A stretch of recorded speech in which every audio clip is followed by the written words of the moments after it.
Oh my God. I'm sorry, Tyler. I've been calling you, and we were on mute here, and we didn't realize it. So we were saying, oh, Tyler must have stepped away from his desk for a moment.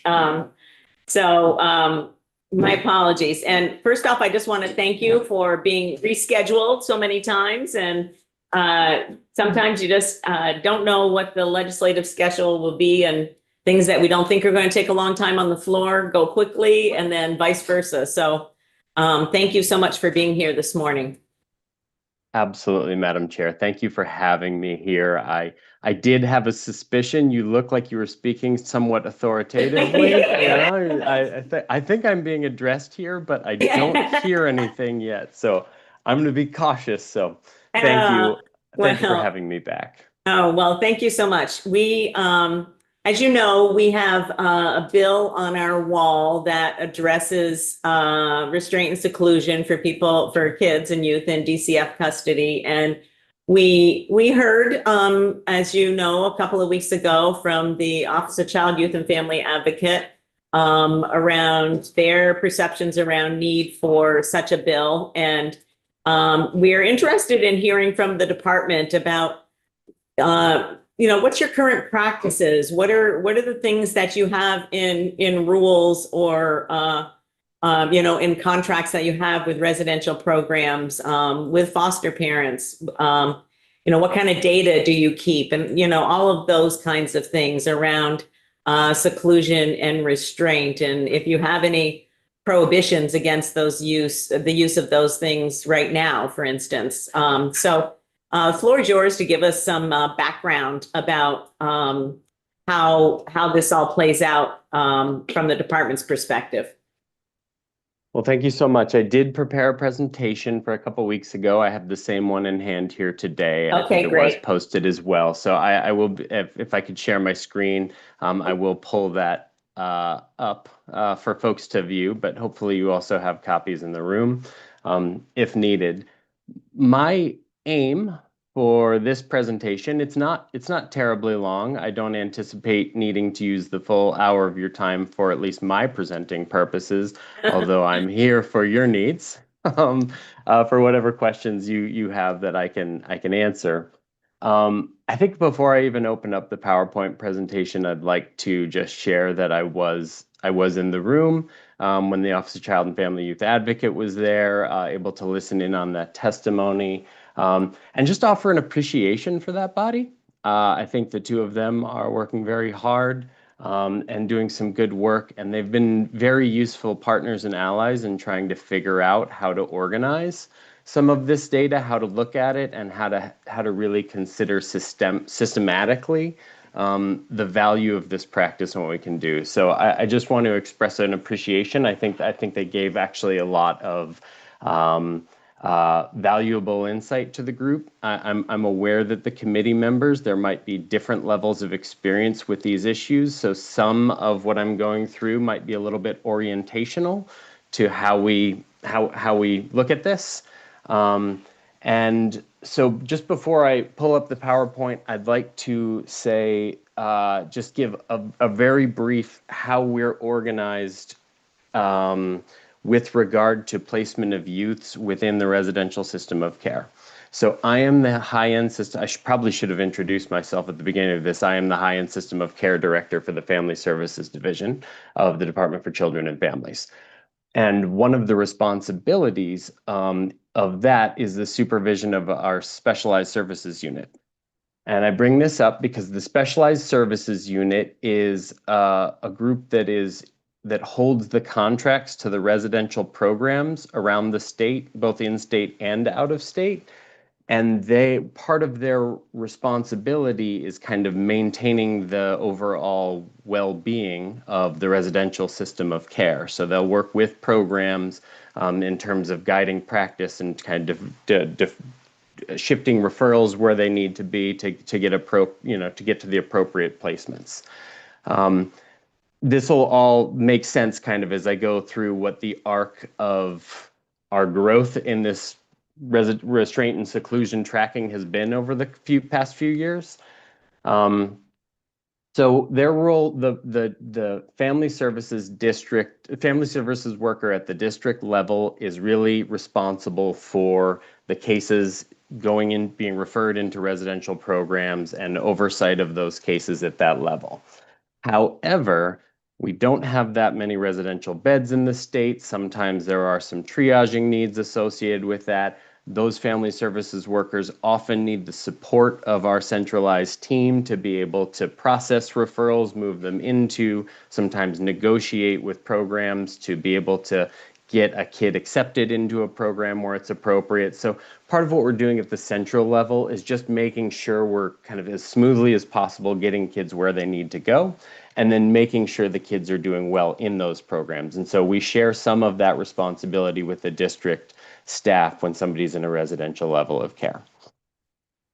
So I oversee that unit. And so when the Office of Child and Family Youth Advocate came into play, part of their mandate is to be tracking all of the incidents of restraint and seclusion throughout the state. They testified to that. We have had a bumpy road in getting all of those incidents to them in a streamlined way, and they have been really good partners in figuring out some solutions on how we can do that more efficiently. I just have to say, this has been really helpful for the growth of our work internally as well, because it's kind of pointed out some areas of deficiency where we weren't tracking things systematically as well as we need to. So I'm going to open up my PowerPoint so that you all can see where we're at. Committee members, this is on our webpage. If you want to refresh, it'll be there. Okay, I'll put the screen up. Hopefully this will work if I just go to slideshow.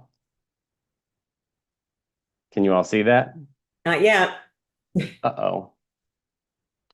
Well, let me.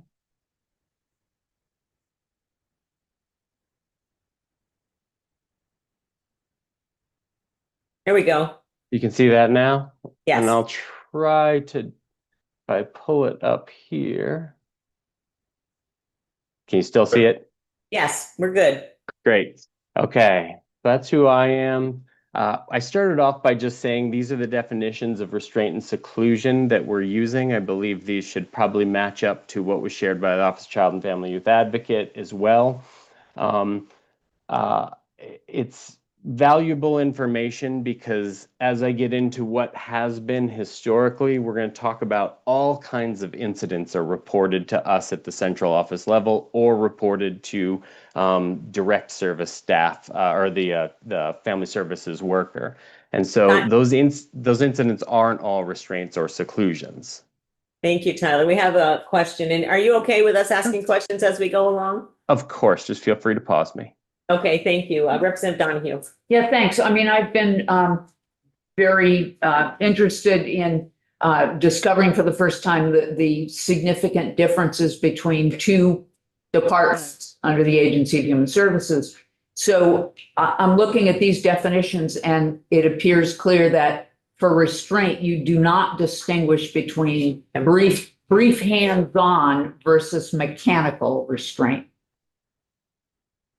I think mechanical restraint would be a form of restraint. There is only one program that has the capacity to utilize mechanical restraint, which is the Red Clover treatment program.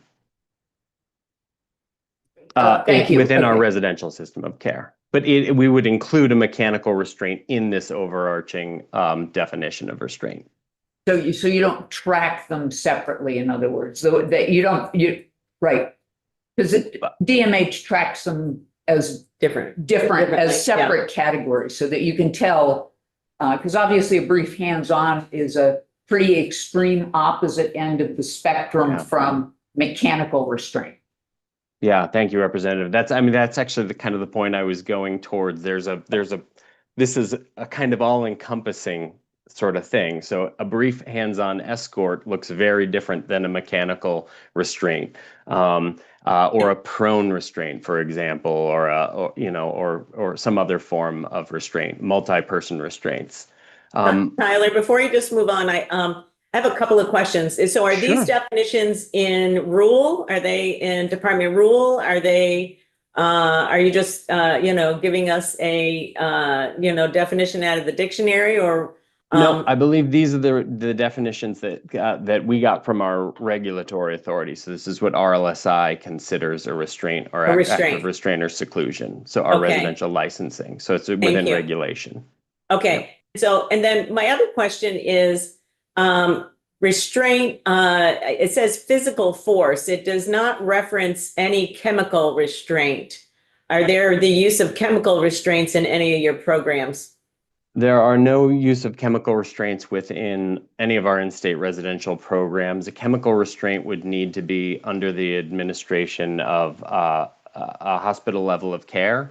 So I think chemical restraint is something that the Brattleboro Retreat has the capacity to do, and they are not regulated by us. That's regulated through the Department of Aging and Independent Living because of their status as a Medicaid provider providing psychiatric service. And so also, you just made a point of in-state residential.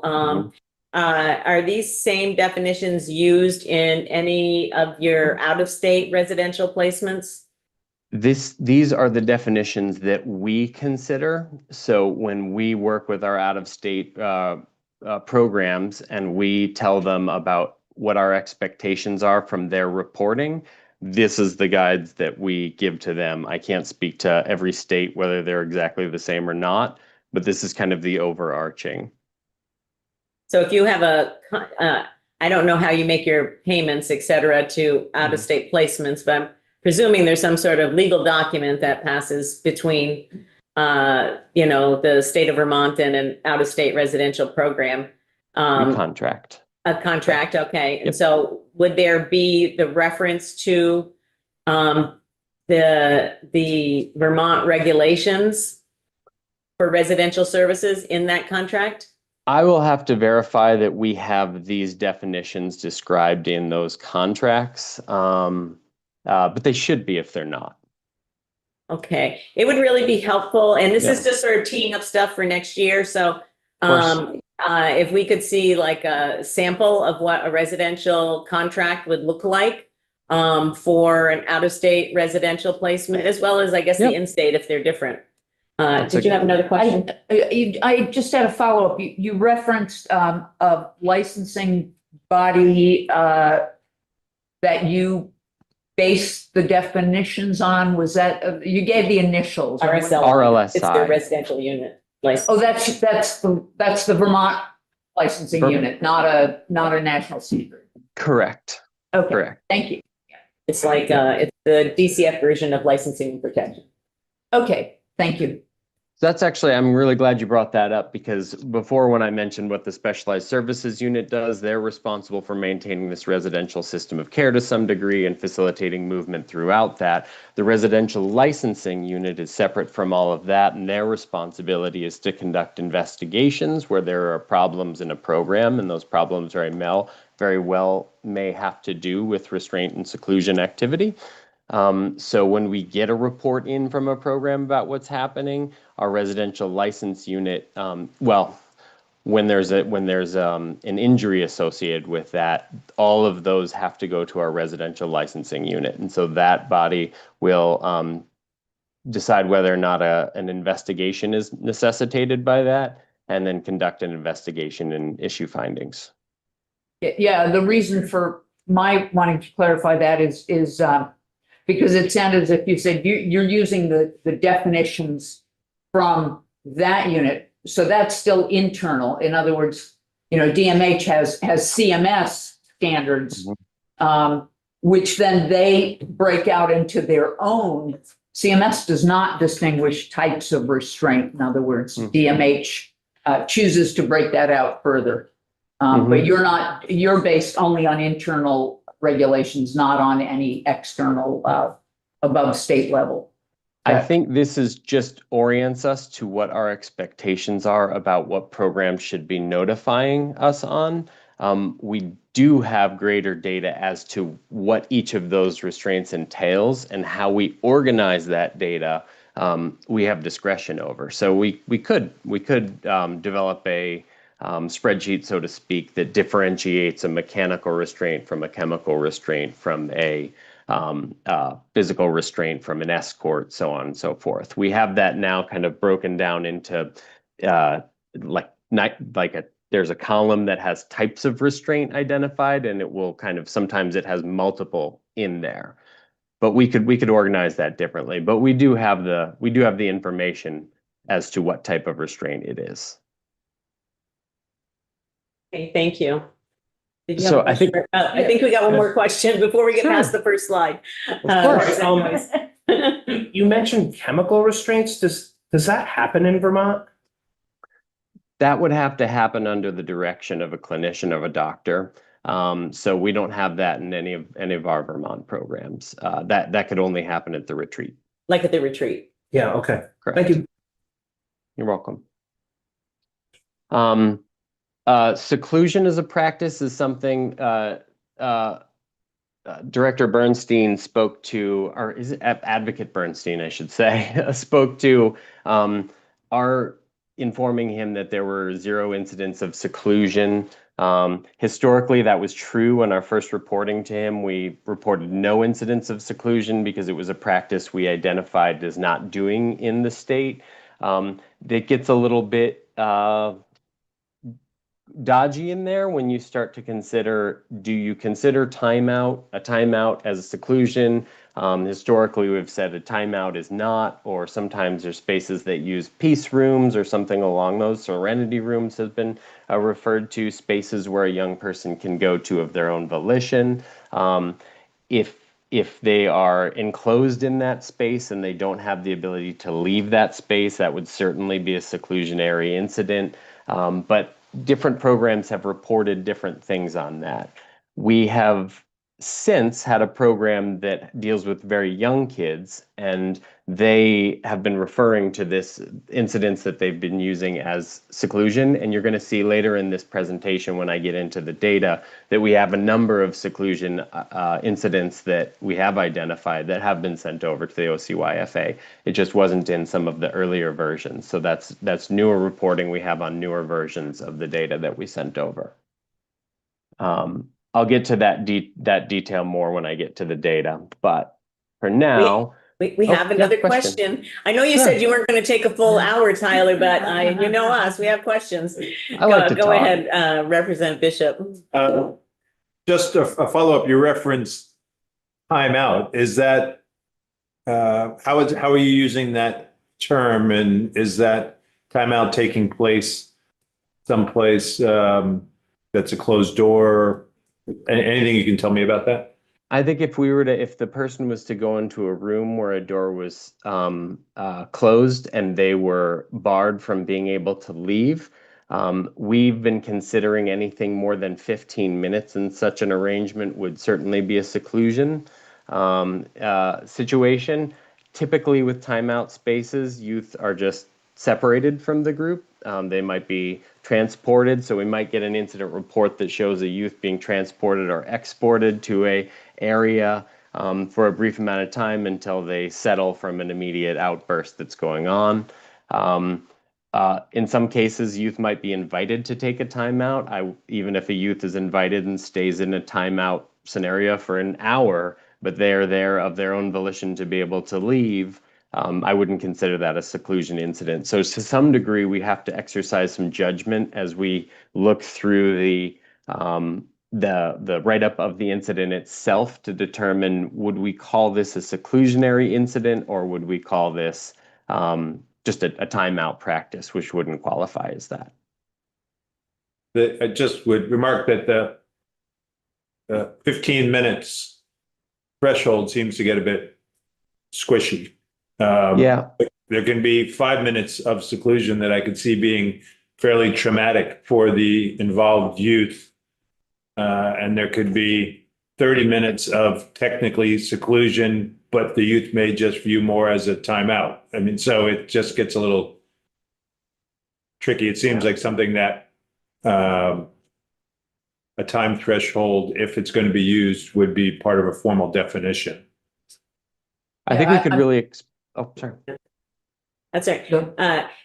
So I just want to remind folks that this is sort of background information, and we will dive much deeper into this in January. And we'll get into some of, those sort of like, differences and interpretations. And, so, I'm going to ask myself to do this as well, let's let Tyler get through at least a couple of slides. And this is, as I said, background information, and Tyler will be back in January along with some of his colleagues. So thanks, Tyler. Go ahead. Yep.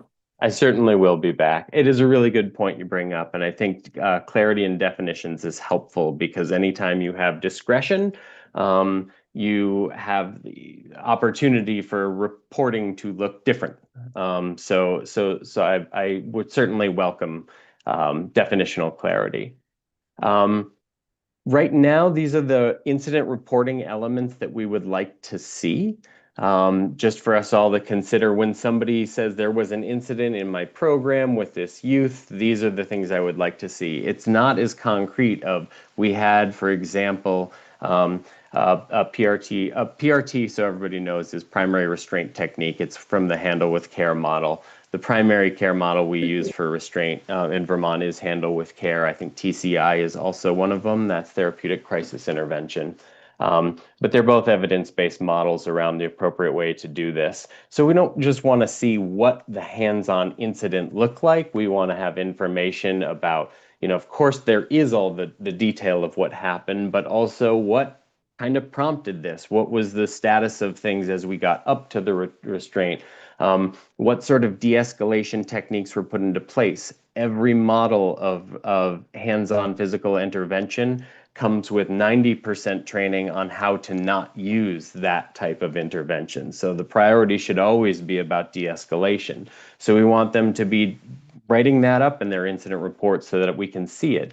What's the reason and justification for the restraint and seclusion? How can we say this is why we made the decision we made? Was there any injury involved? Obviously, if there was an injury to the youth, that's something that will have its own reporting expectation and own follow-up around that. But what is their injury to staff? I think it's very common. In fact, we have some programs where there is a high degree more likelihood of injury to staff involved with it than there is to youth. Was there any event-related property damage? What did you do afterwards? Who reviewed the tapes? How did you deal with this from a supervisory perspective? What follow-up has been done or will be done? Has the parent and guardian been notified of this? So these are all elements that we would expect to be reported. And historically, this is where I start the arc. So if we go back more than 3 years ago, those reports might have come a couple directions. Those notifications would have happened. It's always been a part of the contract that these programs report on restraint and seclusion. But what that normally would entail is the family services worker at the district level would get a copy of that, would get an email that says this is what happened. If the incident was something that was significant enough where the program was experiencing some concern that this young person couldn't stay in the program any longer, that's when they would send this also over to the specialized services unit saying, we're having a challenge, such and such is not thriving in this program. We want to have a consideration about what a discharge from the program would look like, so on and so forth. And the specialized services unit would get some of those copies of the restraint. And then similarly, residential licensing would get it if there was an injury to the youth, because that's what they're mandating. And so those reports were going different places. They weren't all compiled in one place. We didn't really have a very clear way of seeing it all in one place. We were just looking at to what kind of bubbled up to the top, so to speak. It wasn't very organized. And while we had kind of anecdotal understanding of what programs there was more restraints happening, we knew where licensing was having to look a little harder at one program versus another. the data was generalized, and it wasn't until we actually reached out to one program that had a higher use of restraint that we asked them to compile all those into one place, and they submitted early on what they had. So as this mandate from the OCYFA came in to be reporting all this, it really forced us to structuralize this, which is invaluable to the growth and putting the eyes on this type of work. That gets us a little bit to where we are now. It is still an imperfect process, I will say that. What we have said is all incidents of restraint or seclusion need to now go not only to the family services worker, but also through our specialized services unit. And then also RLSI gets theirs where it is needed. But the reason all of them have to go to the specialized services unit is so that we can track them in a way that is consolidated, and we can look programmatically at it, and then we can work towards meeting the expectation of the OCYFA and getting them timely information. The information is more timely now than it was at the start. All of this process requires a lot of kind of manual updating. So what we do is the incident report comes to us. Some folks have a reporting form that they use. Other programs use an email version where they have all the information in narrative form. It goes through my specialized service unit, and a couple of us take those data and we try to break it apart and put it into a spreadsheet and organize it so that we can see who is restrained where on what dates, and then we can ship that batch those reports over to the OCYFA periodically. There are some challenges to that. Obviously, it's a heavily manualized process. There's a lot of variability between what incident reports look like. It's hard to get timely access to them. It is important to me if I have an incident that is of concern, that I get that information to the OCYFA more quickly, but just getting the batch of these are all the incidents that happened. It's challenging to work with, but it has actually got us to a place where we have structural data at this point. Lack of standardization of practice. And I really am befuddled as to why the department hasn't, put forth a required format for critical incident reporting for all of your programs or programs that you contract with, so that one, it'd make your life easier, and two, there would be some way to be able to more accurately analyze the data that you get from that. So that's I guess one question, and then maybe it's going to be answered with my second one, which is I'm making an assumption, which I probably shouldn't make, but in the CWIS, the Child Welfare Information System that is under development, I'm hoping that you have an incident reporting module that will be used by people, so that you're not trying to track around pieces of paper in individual files. Thank you, Madam Chair. With regard to your first question, I believe you may have peeked ahead. It's coming in the next page or two. No, I actually haven't. Around So- standardized. Oh, okay. Okay. So just great. So we're trying to do exactly what you're discussing. Okay. And with regard to CWIS, I'm not the expert on CWIS. I do have an understanding that is a project that is built out in a couple directions. I know the OCYFA testified to their concerns on how we submitted the RFP to find a vendor for CWIS. I think that to the degree of my understanding around it, the characterization of it as being a strictly waterfall process, I think he described it, is not accurate, that there is some variability. It's somewhere between an agile and a waterfall practice, how they wrote up that RFP. I do believe it has the capacity to be expanding out individual modules and element, and I agree with you. The power of CWIS as a tool is to be able to have reporting modules that are universal and make all of this kind of cumbersome manualized work effortless and automated.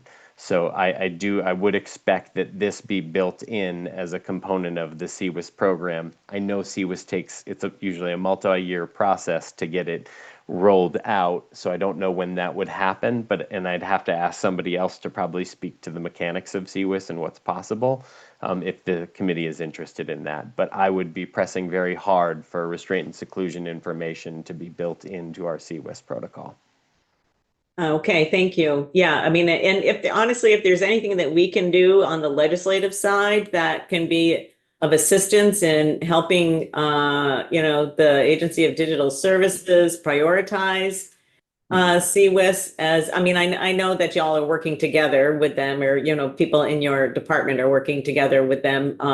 It just is, we really can't stress enough, and I know you know this, but kind of feel like I need to say it, that it's really imperative for safety of children to not be trying to track down who's got the paper file on, what's happening with this youth. In this day and age, it just feels like we're going back to the 1970s, honestly. I mean, which I'm sure is very frustrating for the folks that you work with and the family services workers as well. So if there's anything that we can do to help get this system prioritized, and I realize that it takes a lot of design work and really thinking about what's going to be beneficial there. But thank you. Thank you for, continuing to advocate for things that are going to be helpful to the safety of youth in that process. And that I think it's really important to do that. Yeah, thank you. Thank you for that offer of support. And I don't see a lot of barriers to CWIS. I think there is a lot of support at the administration level. We are advancing it. It is a lot of work. It is a complicated process. Like I said, I can't speak to it the most. I did work in Colorado though, 5+ years ago as we were implementing a CWIS system for that state. And it was a multi-year process. It was going to be a 5-year rollout to try to incorporate all of the pieces in a phased approach. There's a lot of complexity to those systems. So I know we're being very mindful about the planning, and I'm glad that all of the challenges I have associated with my work, I'm glad that I'm not tasked with carrying that work forward as well. It's a big project. Thank you. I'm just going to have one more slide that just shares the system as we have now is still problematic. It's leaps and bounds ahead of where we were 3 years ago, but it's problematic for kind of these reasons. As I said, there's a lot of manualization of it, so it's cumbersome. It's hard for us to get our hands around the data and get it consolidated in a way. There's inconsistency in the structure that makes it more cumbersome. We're not getting information to the OCA-YFA as quickly as they deserve to have it. There are bottlenecks, workforce bottlenecks that, it goes through one person that's organizing things through a kind of a multi-tiered system of who does this step at what stage. And so it's not automated. And then what we have is around the data analysis. We're kind of breaking everything down into a spreadsheet, and Excel is a powerful tool, but there is so much more that can be done with data systems than that. So I guess all this goes to the earlier point that you made of there's easier ways of doing it. And so before we get to that, oh, did I miss a slide in here? I'm sorry, I might have dropped a slide out of here. So you didn't have to look ahead, you just had the idea. I'll just speak to what we're looking to do ahead. I lost a slide in here somewhere. I think you have it on the end, Hey, Jay, Do I? the last slide. Current. Oh, no, I'm No, sorry. I was gonna say, I don't think so. No, the next to last slide, page 8, isn't that future tracking? Right. Tracking opportunities I have. Yes. Maybe it's just the version I have dropped one out. Is this the one you're referring to? same information, different name on the left. We have it as Okay. future tracking opportunities. Great. So there's some version control issue here. Apologies for that. But so yeah, I'll just go to this and then I'll go back and we can talk about the data because I'm sure that'll bring up some questions. We have already drafted up a universal restraint and seclusion reporting instrument. We introduced that at a VCOR meeting a couple months back, and then brought it back to them this past month for feedback on it. I think a little bit of apprehension came up for providers up front because it is a 6-page long fillable PDF, and that feels like it will be a cumbersome practice for them to be able to report everything in. However, that being said, it is all the same information that they're already providing. Our hope is that it actually just makes it easier to provide, even though it's 6 pages long. Much of that is just due to the nature that it's a fillable PDF and you have a lot of blank space in there or big open boxes so that they can have enough room to share the full detail of things. It's not necessarily somebody is sitting down to 6 pages of writing all in one go. But it makes sure we have all of those elements that I spoke to right at the beginning of this presentation, where we're not just talking about what happened in this one situation, we're talking about all the follow-up, all the details. And in an ideal world, as the OCYFA presented on, it would be really nice to build this into a web form so that they can be inputting that data and it automatically disseminates reports where they need to go. There might be some challenges to getting there. Our thought was the first step is to institutionalize a universal form. We have let programs know that we're going to be operational with that form starting July, so that we have these couple months for them to help us problem solve around how to make it more user friendly, what we can do. But we really want to be standardizing our understanding, and we really want standardized reporting so that we can be much clearer with our data. And have you asked the OCYFA for any feedback about what's included in the report, in the standardized report? I have. I meet with them every month, and so I shared this with them and talked through. I think they felt satisfied. I think they're feeling like, oh, this is great. This would be great to have all this information. They were actually the ones who said to me, we could put this in an automated format. If we put this on a web page somewhere, same sort of things, but we can have folks plug it in, and that way their report goes right to the specialized services unit, goes right to the worker, to everybody. I think there might be some operational challenges with making sure that the right workers are informed, that the automated processes are adequate to get everybody the information they need. Sure.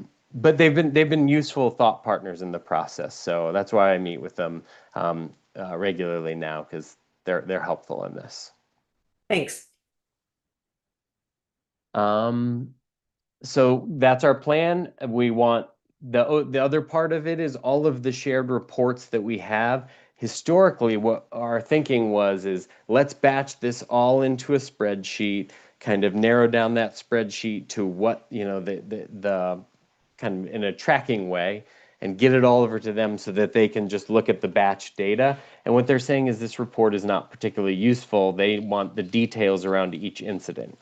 And what I've said to them is, if you just, any line on there, any youth you see on there where there's an incident on any day, just tell me I want this information on this youth on that day, or on all the related to that youth, or whatever it is, and I can give you the full reports from the program. It's not about hiding any reports for them. It's just about getting them an organized batch so that they can tell me what it is they need. And so there's been a couple times where they've asked me for a report that I've sent over. That hasn't been a frequent practice, but I'm kind of acknowledging after the fact, sometimes you don't know what you need or what you don't know. And what they're saying is, I really would like just access to the whole grouping. So what we're kind of we tried to find a model where they could gain access to a shared drive with us, but because they sit outside of our agency, there is no such shared drive. We're strategizing around solutions on how to just have them the batch of all the raw incident reports that they can access at their own will.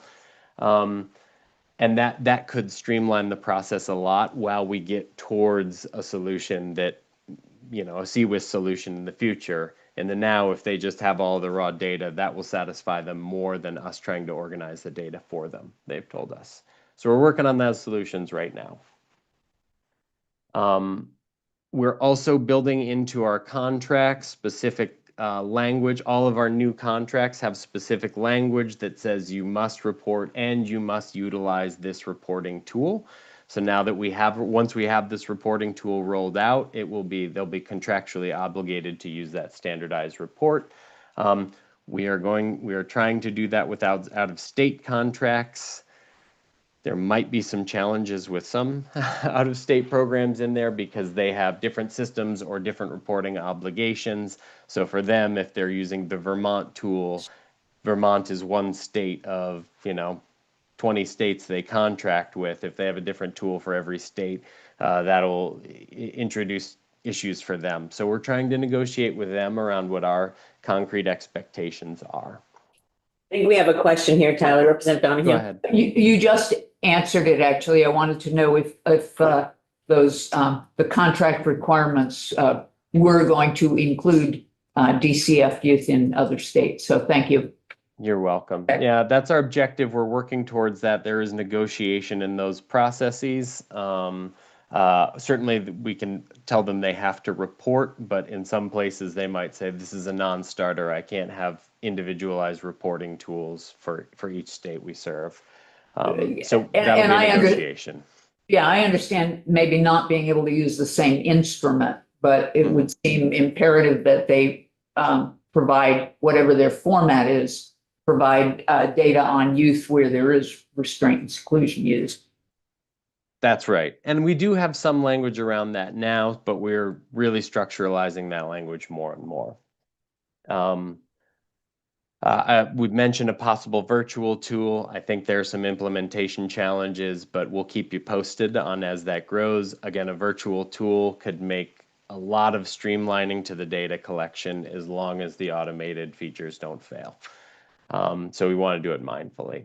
And I'm up for other ideas on how to improve it too. That's why I put that back. So as we go through, I'll go through the other slides that have the data, but I would welcome ideas that members of the committee have around how we could better track restraint and seclusion incident. The data. So here's what we have submitted to the OCYFA, showing kind of how this has changed over time. You'll see in 2023, now that's only a half year of reporting. We had 4 providers entirely reporting. I will say I think about 95% of these were one provider. And the reason for that was the provider we had already asked to accumulate all their incident reports and submit that to us. And that provider is the one where a great deal of the restraints occur within the state. 9 of the 16 incidents had some form of seclusion identified in them. Although they came to us, where I say 9 of 16 or 116, that's all the incidents. They also might have had a restraint connected to some form of seclusionary episode. So there might have been a restraint that involved them being put in their room for 10 minutes until they were able to say that I'm regulated and calm and came out, so to speak. You'll notice in the numbers, we jumped up in 2024. There was 338. I think that 4 reporting providers is incorrect because I think I had different numbers. There were, I think, 9 reporting providers at that point. And in 2025, we already have 11 reporting providers. And I think the reason I wanted to share this is because we have all of the programs that are having either restraints or seclusion are now reporting it with regularity because we've been pressing on them. This is a requirement. You have to do this. You have to bring it through the standardized process. And what the data we were getting before at the beginning was really just, this is where we've asked for it. This is where there's a challenge or a problem. We feel a need for a centralized office to get this data. These are all the incidents we have. The OCYFA has testified that they believe that there is a great deal of unreported incidents. I think they shared with the committee the number 74 or something along those lines. My notes are actually back a few chapters in my notebook from that meeting. Sorry, I didn't get to them today. But I think they said something like 74, 78. What they were referring to, I believe, is individuals who were restrained, not number of individual restraints that were reported. I think that number probably is quite accurate. Programs don't really have an incentive to not be reporting on restraint where they're asked for. That provides some protection for them. In some cases, if they think a young person's not doing well in their milieu, it behooves them to make sure we're made aware this is what's happening, there's a restraint happening, either to move that youth out or to bring other resources to bear in supporting them. Sometimes it's about reducing their available census capacity so that they have more staff available to support the needs with the struggling youth at the point of crisis. So I don't think there is intentional misrepresentation or hiding of incidents that are occurring. I do think that the process, even as we have it now, which is far better than where it was, does have some opportunities for some incidents to slip between the cracks. I have asked our partners at OCYFA where they have incidences that they're aware of, something's come to their attention that is not on the reports I've submitted to them, to notify us so that I can follow up with the program and let them know here's what's happening. I think we have a question. Go ahead, Representative Donahue. Yes, thank you. I've lost the beginning of it. I'm sorry. I assume that, the data perspective is public information. Obviously, youth specific wouldn't be. I'm wondering, you referenced that among the four providers, one of them is where most of these occur. What program is that? So the See All program is historically where the majority of restraints have happened. In our first year reporting, that accounted, and I say See All programs because they actually have a few different programs that we kind of bundle together because they're all a similar level of care. It's crisis stabilization programs.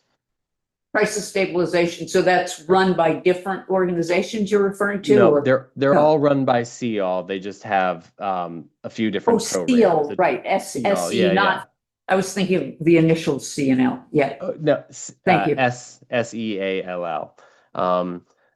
So that's a crisis stabilization level of care. And so I think one of the things we know is there are some programs that are far more likely to be restraining than other programs. I think there is validity to the concept if you are a young person that is being served by a program where there is a quote unquote culture of restraint, or that you're in that space for too long. You might have the program itself could become a contributing factor into the necessity for restraint. Where we see that with like a CL program is those programs were really intended to be and built to be 30-day or less programs.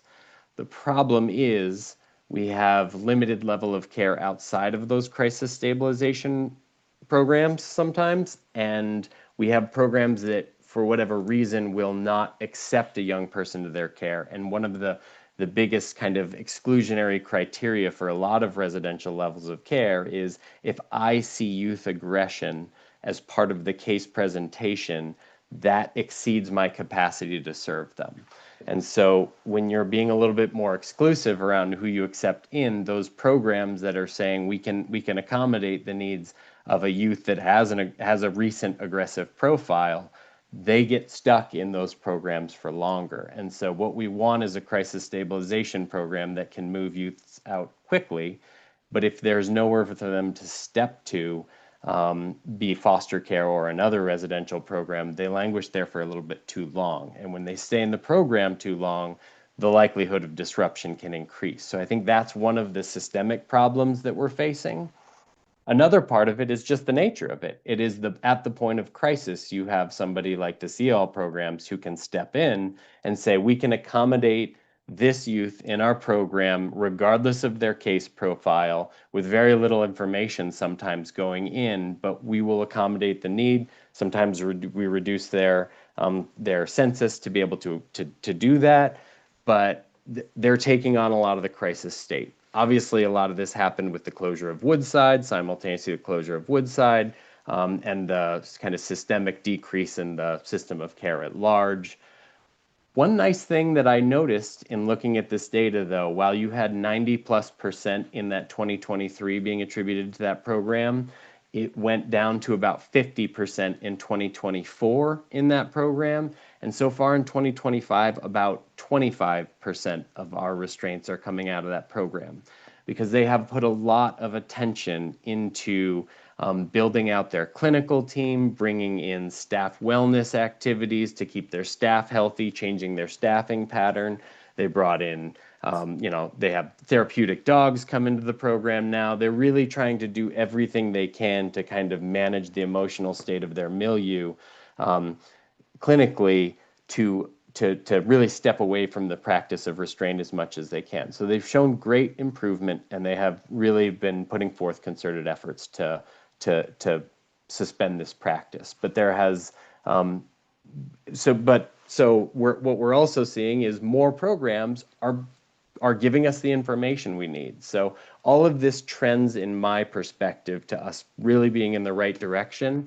And this is a period of growth for the department. So I think as we contemplate this bill next year, this will all be really valuable experience. Thank you, Tyler. I realize we're getting towards the end of your time, but one of the questions, and you kind of alluded to it a little bit when you were just talking about the program that had seen a reduction in the use of reported restraints, at least, is that you mentioned the culture of restraint, and that gives me pause. I will be honest with you. And so one of the questions that I have, I know in some of the other departments, even though that there's I'll just use Dale as an example, there's a licensing and protection that does the licensing aspect of programs. There's also within the program divisions, quality improvement and quality assurance staff that actually do site visits to, see, sort of eyes on what's actually happening in those programs. And I'm just wondering, is that something that's left up to the caseworker to do? Is there, do you have a unit within DCF that really is focused on quality improvement and access to training for some of these facilities and things like that? So with the program we're talking about right now, the specialized services unit goes out and visits. I think contractually they have to go out to programs every other year. They go out to programs like CL far more often. They consult with CL probably on a weekly basis. So there is a lot of involvement with that. Residential licensing also is going out into the program, not only for investigations, but every other year for a assessment of the program at license renewal time. Those are requirements. We actually see some of these programs where we see more restraints a lot more often. And if I can just not amend, but when I mentioned culture of restraint, I don't think I'm so much talking about the programmatic intention of we are a restraining program. I mean a little bit more of what Matthew referred to, which is if you're a young person in care and a restraint occurs in a program where you're happening, the energy of that restraint actually kind of impacts the peers around that group. And sometimes what you see is restraints happen more frequently around that because more outburst behaviors happen. And we sometimes need to have conversations around, can we adjust this milieu? Are there certain personality challenges between individual youths that need to be adjusted or find a different programming for, or something like that, to kind of cool off the milieu of any individual program at any point. So I think when I referred to culture of restraint, it's just that reality that they seem to, if that starts happening a lot, it kind of carries its own energy, and then we have to problem solve away from that. I appreciate that distinction. I think that it's important. Oh, we have some of your colleagues coming into the room right as we speak. I appreciate that distinction. I mean, I know that in, you know, certain, you know, a couple of years ago, there was a school district, happens to be my school district, that, you know, there was, I guess I would say restraint begets restraint. And so the more it's used, the more commonly it's applied because it's seen as the response to, you know, whatever particularly is happening. So, but we've seen, as you just pointed out with one of these programs, that with really intensive and active training and modeling of different ways to approach the communication that's being expressed by the youth, that it can change, you know, that it can be reduced and, you know, hopefully, you know, with the goal of eliminating it as much as possible. So that's why I think just the focus of training and the quality improvement and sort of the focus of the special services unit and yourself and other folks in the department, that it's not an acceptable practice is really critical. So I appreciate your increased focus on that area and some of the changes that you've already outlined here. Representative Steady has a question. Hey, Tyler, most of the time the restraints are for the safety of both the adult and the child, right? Or youth?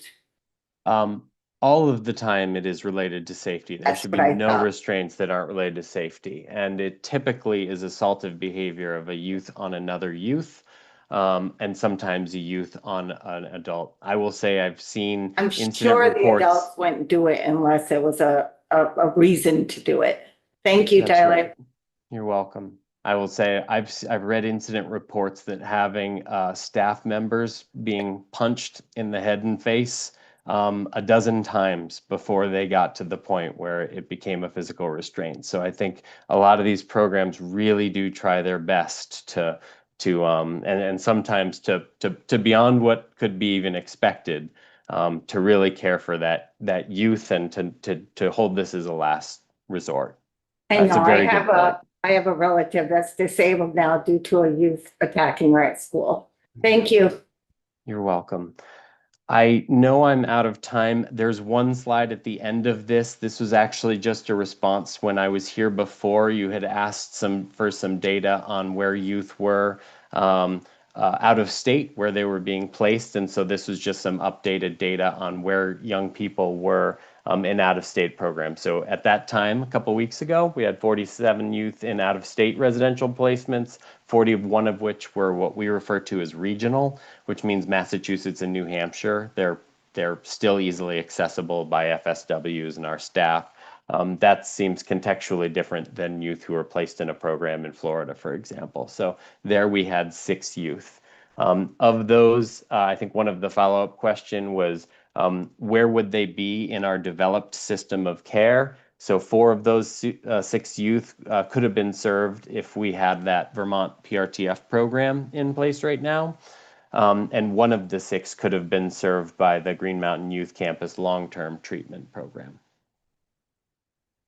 Thank you, Tyler. I think we've got one last question from Representative Donahue, and then we'll wrap up. Thank you. Only a tad off topic. I'm just wondering what the timeline is looking like for reporting back on the use of restraint in transport. Thank you for bringing that up. I do have my QA team. They believe they found an area where it is in a centralized reporting. So they said they were going to be working on that this week for me. So I was hoping I'd have it by today, but I might have it for you by tomorrow, and I will submit it by email to the committee. Thank you so much. You're welcome. Thank you very much, Tyler, for giving us this overview and for responding to all our questions and for the really, positive changes that are occurring in an effort to try to reduce the use of restraint and seclusion for youth. So appreciate that. You're welcome. Thank you so much for having me. Okay. Take care. And thank you for being so flexible in our rescheduling a couple of times. Always. Alrighty. Okay, committee, now we are going to move, still on DCF. We are going to move, to hearing from Commissioner Winters and some of his colleagues, around, the issue of, employee morale and, sort of, I guess I would say in response to some of the testimony that we heard, it was probably 3 weeks ago now, from members of the Vermont State Employees Association. So thank you for being here. Appreciate it. Welcome, everyone. Thank you. Good morning. For the record, Chris Winters, DCF Commissioner, and I really do appreciate time to visit with you all again. It's been so long since I've been in committee. You've been busy It's downstairs. pretty busy downstairs. As we speak, Lily's covering H91 in Senate Health and Welfare. So again, really appreciate the time to have an opportunity to present you with some information about the DCF workforce. This committee knows as well as any that we're a very large department within the largest department and within the largest agency in state government. We're 1,000 DCF workers strong. We have an incredibly diverse set of responsibilities. We have 6 divisions and this awesome mission of fostering the healthy development, safety, and well-being of Vermonters, of children, youth, families, older Vermonters, and people with disabilities. We provide benefits, services, and supports to some 200,000 Vermonters. The work that we do impacts each and every one of us in some way every single day. So the DCF workforce carries out some of the most important and most difficult work in all of state government. And in many of our divisions, this includes emotionally heavy, emotionally draining work. It's fraught every day with complex and sometimes even physically dangerous situations for our staff. And at DCF, every single day, we're facing tragedy and triumph of all kinds as we serve complex adults, families, and children. When I took this job, it's been over 2 years now, still here. When I took this job 2 years ago, it was for 2 major reasons. It was for the mission. I was drawn by the opportunity to make a difference for so many Vermonters. And the other reason was because of the people who work at DCF. Everywhere I turn, and my Friday email was mentioned in testimony a few weeks ago. And I try to, and every week I've got something to celebrate from our DCF staff, because everywhere I turn, I'm inspired by the work they do. These are everyday Vermonters doing extraordinary things for people. And they're actually changing lives. They're at DCF because they're helpers, because they're problem solvers, because they want to make a difference, and they too believe in this mission. And so I feel it's a privilege for me to be able to lead this agency, to be able to serve alongside those folks. We're a large agency. We have a lot of responsibility. We make mistakes. We make missteps. Many of those tragedies that I was referring to earlier end up in the headlines. Whether DCF could have done something differently or made some sort of mistake or not, still end up on the front page. And that's really tough for employee morale. We're in a constant state of crisis management. And so we have to be really conscious about supporting our teams, making sure they're okay, trying to boost that employee morale. It's the nature of the work. You look across the country at turnover rates and vacancy rates in other agencies doing similar work, and it's worse typically in other states than it is here, and it's always not always great here.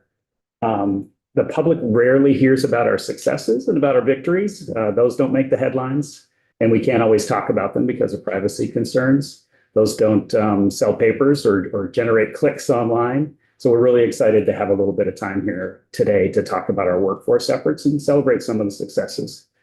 So it was hard to hear the testimony from a couple of weeks ago that some DCF employees feel like their voices are being silenced, or they're not being heard, or that they aren't in a welcoming working environment, or that we're trying to discourage union activities.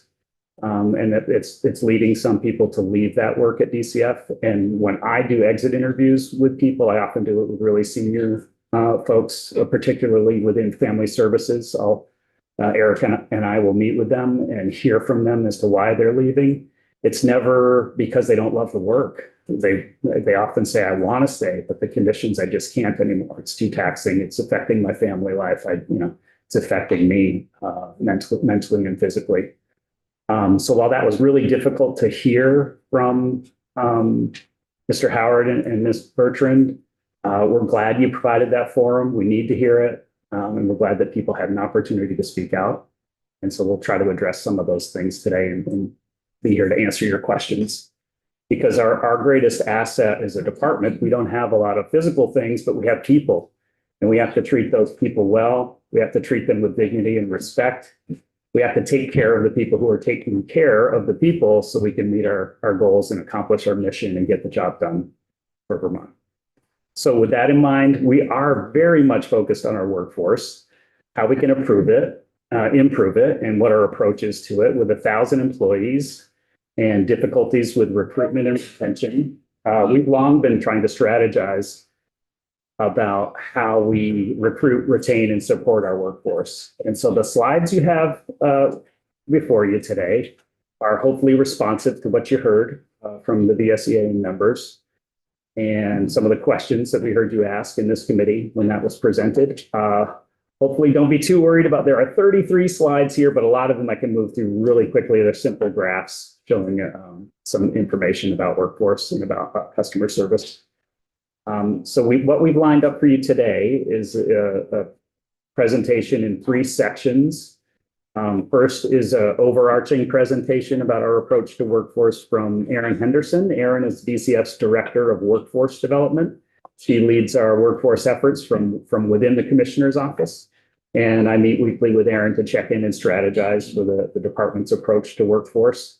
And then after that, we have a section on the Family Services Division. The FSD workforce was a top priority for me when I started 2 years ago. That was one of the crises that was put on my plate, as we have a real problem with staffings, with employee morale, with employee safety.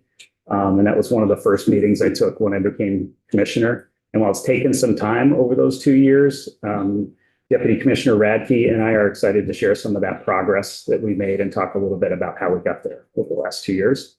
And then third, we have a section for the Economic Services Division, where Deputy Commissioner Gray and I can speak to some of the service metrics and the efforts over the last year to improve how we're serving Vermonters and how that ultimately led to removal of telework for certain positions. And that was a really difficult decision and one that wasn't taken lightly.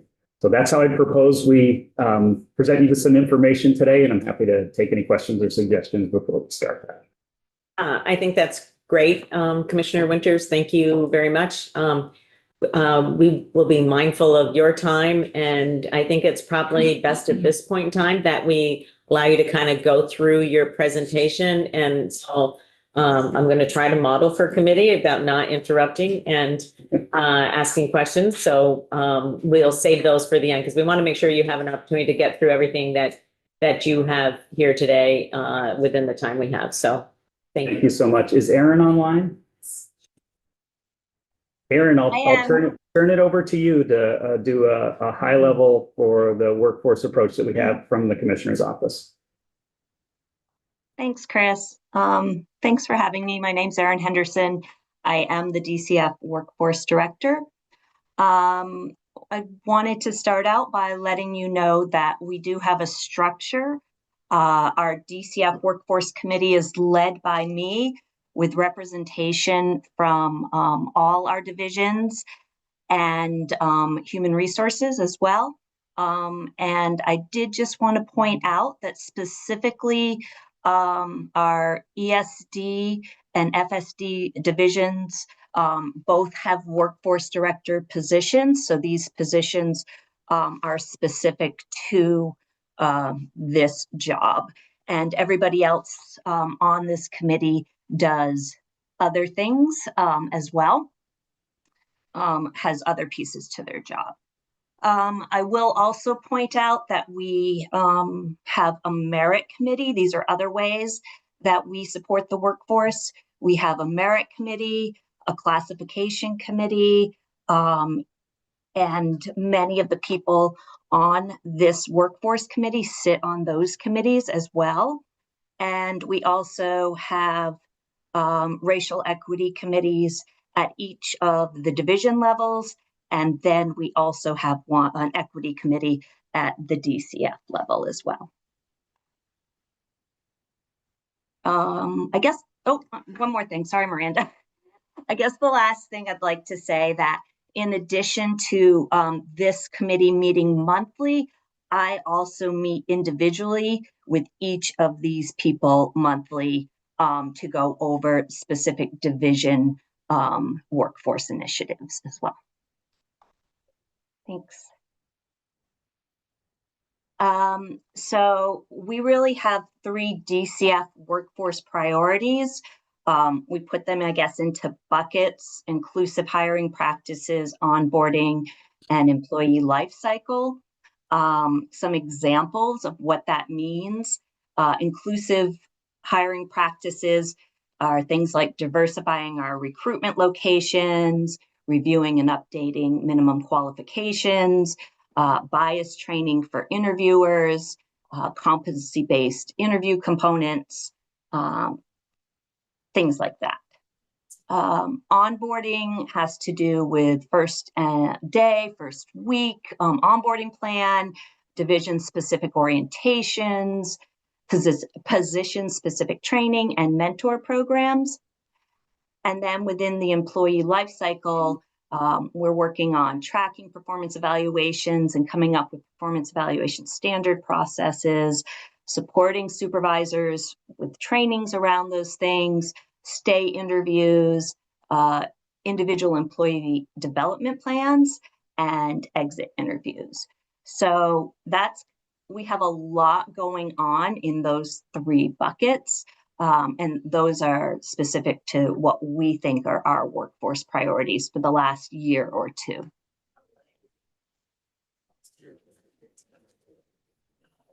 So the employee engagement survey, I think there's been questions about how we use it to make decisions. We use it a lot, but it is just one measure of how we make decisions. It's one piece of data for us. Other pieces of data that we use to guide workforce decisions are our stay and exit interviews. We have done listening tours, both at the commissioner's office level and within the divisions. The deputy commissioners have gone out, and workforce people as well go out to the districts and other units. And then there are also other surveys that are sent out. And we also try to align our priorities with the agency's priorities around the employee engagement survey.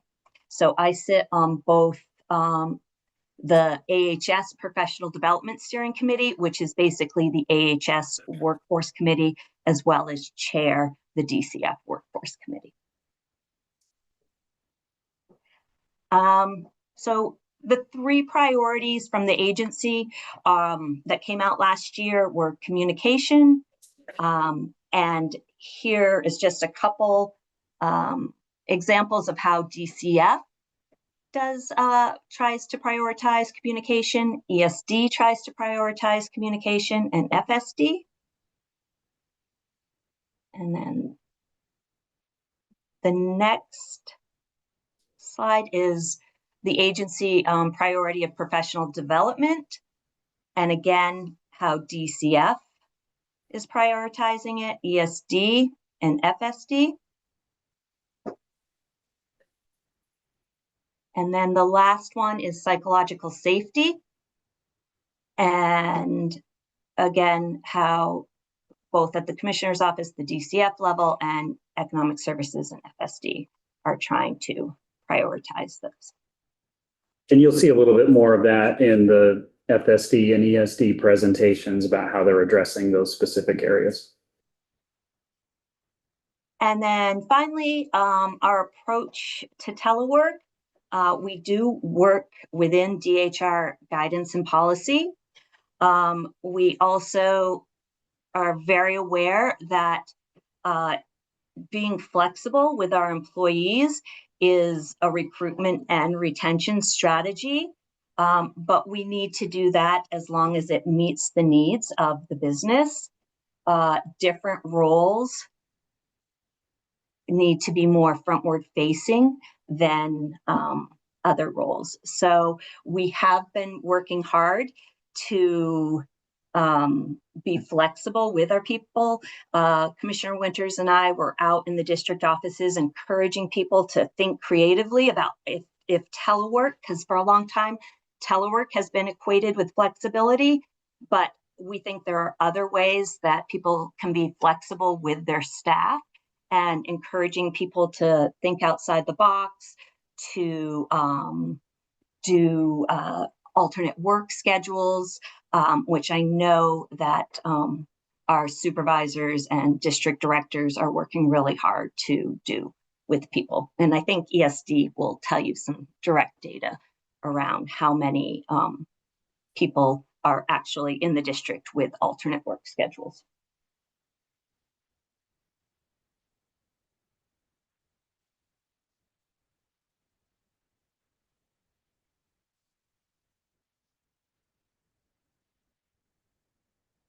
All right, thank you, Erin. Did you have anything else? I'm sorry. That's it, Chris. Okay, very much appreciate that. She stayed very high level, knowing we had a lot of slides to get through, but there is more detail on each of those slides around the AHS priorities that feed into some of the DCF priorities. And as I said, you'll hear from some of the folks in the efforts in FSD and ESD specifically. FSD itself is larger than a lot of, and same with ESD with 350 people, larger than a lot of state agencies. And we made it a priority to have a workforce position dedicated in each one of those divisions to do that recruitment and retention and focus on the workforce. Alma Alvarado, I think, is on the call today. If you have questions for Alma, she's the dedicated person in family services and can take is one of the big reasons why we've made so much progress there in the last year. Next up is the Family Services Division. And very closely tied to that is the high-end system of care. So today's testimony here will provide some context to what was provided by the VSEA on family services, as well as an overall status as to some of the workforce conditions that we have in FSD and the capacity and the landscape of what's going on there. In general, we've worked on increasing communication and building our workforce and infrastructure to create some conditions where we can best support workers, and in turn, they support the families we're serving.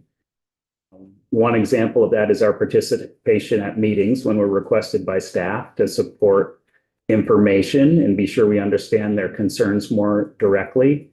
One recent occurrence included our FSD workforce directors participating in a meeting with legislatures and the VSEA and staff in Rutland at the staff's request. So Alma was there. And that meeting, I think, was mentioned by the VSEA as like kind of going to battle about being able to have that conversation. I think one of the problems is we're not always clear in our communication with VSEA, with each other. Say that street runs both ways on what we're trying to accomplish. And we're trying to get more information about whether that was a staff meeting or whether that was a VSEA meeting. We certainly understand the union and their right to organize and staff's right to speak out in that way. And was a little disheartened to hear the way it was characterized a couple of weeks ago, because I think we've made some really great progress with the Labor Management Committee. My very first meeting as commissioner was to sit down with the governor and representatives of the Labor Management Committee to talk about that high-end system of care, how they were being put in dangerous situations, staffing kids in places like conference rooms and police stations, and emergency rooms and some of these alternate locations that we had. That was a real problem and really was putting kids in a bad situation, first and foremost, and our staff in a very bad situation. They were being asked to do this on top of their regular duties.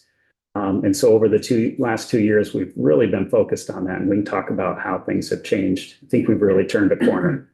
And so I'm optimistic about the relationship we have with the VSEA and what we've done for staff over the last couple of years in family services. So this is a very high level overview. We can move to the next slide. These are our workforce goals in 2025. They include a focus on lowering vacancies, increasing job satisfaction, filling vacancies more quickly, and increasing retention. So on vacancies, we have a goal to decrease that to 8%. I think we have about 180 family service workers in the family services division and somewhere around 17 vacancies right now. So we're headed in the right direction as we have slightly decreased our vacancies. There'll be a slide on that in a minute. Our last annual vacancy rate was 11.4%, and currently it's 10%. And if you look across the country, that's really low compared to some other states who have upwards of 30% vacancy rates.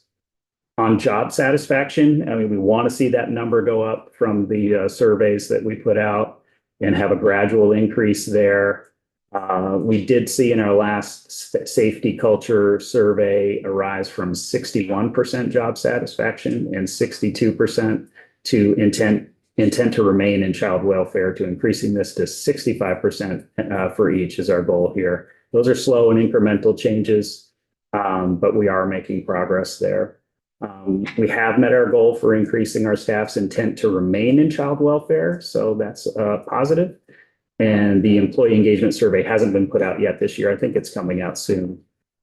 And so while there are still a lot of workforce issues to address, I think anecdotally, and from a big gathering that I attended in Killington last week, there seems to be some hope on the horizon. I think people understand that it's moving in the right direction. Those staffings, you'll see from the numbers here on the coming slides, have decreased a lot. It's taken a lot of pressure off of staff. And we continue our efforts to be really supportive for the very difficult work that family service workers do. We've seen our time to fill goal is to decrease that time it takes to fill those vacancies. So that's another pressure, is having those vacancies and having higher caseloads leads to much more difficulty in carrying out your duties and your ability to serve your clients in the way that you want to. So reducing those vacancies and decreasing the time it takes to fill those positions is another goal that's really important for us. And then turnover, that fourth goal is to decrease our annual turnover rate from 16%, where it is now, to 13%. And if we look at the latest HR data at existing family service workers without new hire turnover, we have decreased that turnover to 6% for this fiscal year so far. Child welfare is a field that, as I said, really has notoriously high turnover rates nationally. The estimated national average turnover rate for child welfare workers is 30%. This speaks to the difficulty of the work and the working conditions. If we could go to the next slide, please. These are just a few. We have 22 different strategies for workforce in the family services division, but we've highlighted a couple of them here. In February, we launched a pilot mentoring program to support new hires.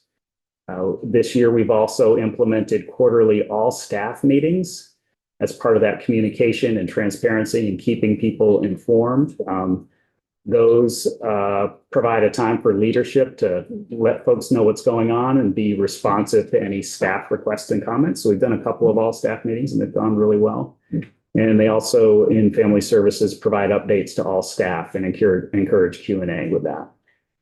We've done some process overviews to look at our hiring bottlenecks and other systems, and working closely with HR to try to make those smoother so we can get people hired more quickly.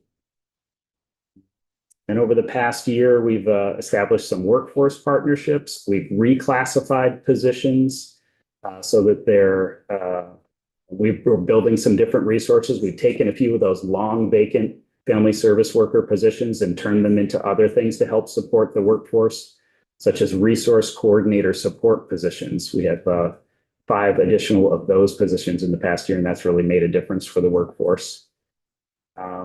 Because of the exit interviews and employee engagement surveys and the need for improved work-life balance. We're undergoing a wellness campaign to support more dialogue, more planning, and more support services. And Erica and Alma can speak to that if you have questions there. And this month, we, one of this, let's talk about celebrating the positives. We celebrated National Social Work Month at the division level for the first time in many years. We're trying to support morale and formally acknowledge the contributions of staff. Those are a few of the many things that we're doing. We're doing performance evaluations in a more routine and consistent way, where we have created affinity groups within family services. We're seeking out a wellness navigator. And then we've done a lot of things around high-end system of care to relieve pressure there. Commissioner Winters? Yes. I'm just trying to do schedule management at the same time. And while we had this scheduled for an hour, I'm thinking that it's probably going to take a little bit more than an hour. I'm not sure what you and your staff had scheduled in terms of time.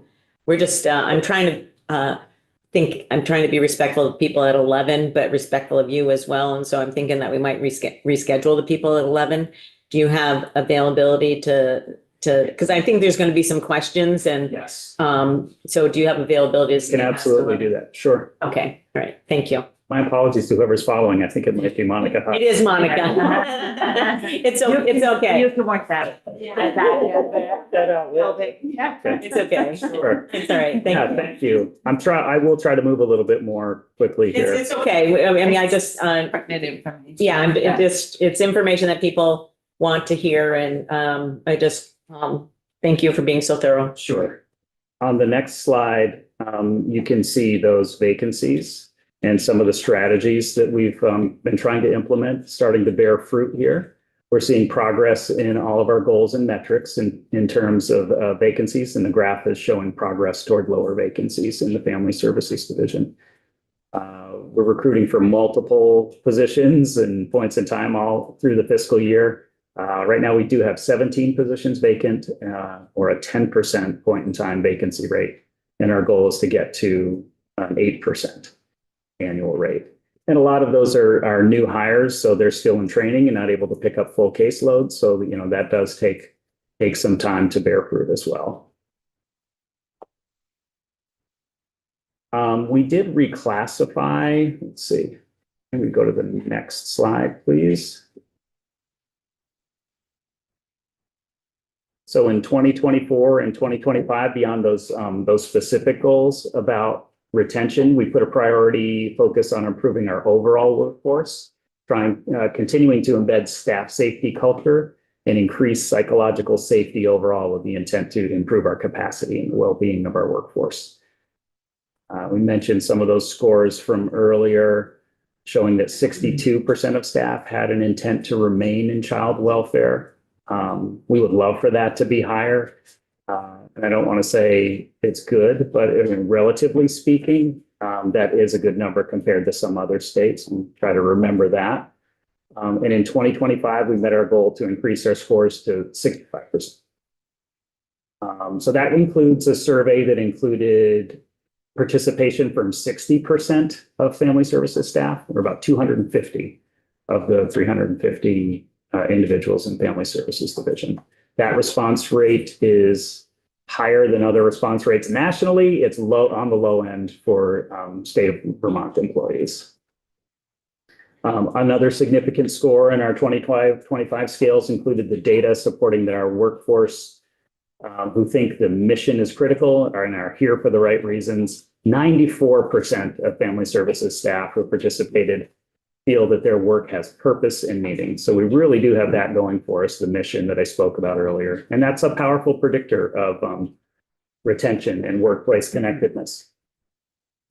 Late in 2024, just pointing out here that the family service workers were reclassified into a higher pay grade, from a pay grade 24 to a pay grade 25.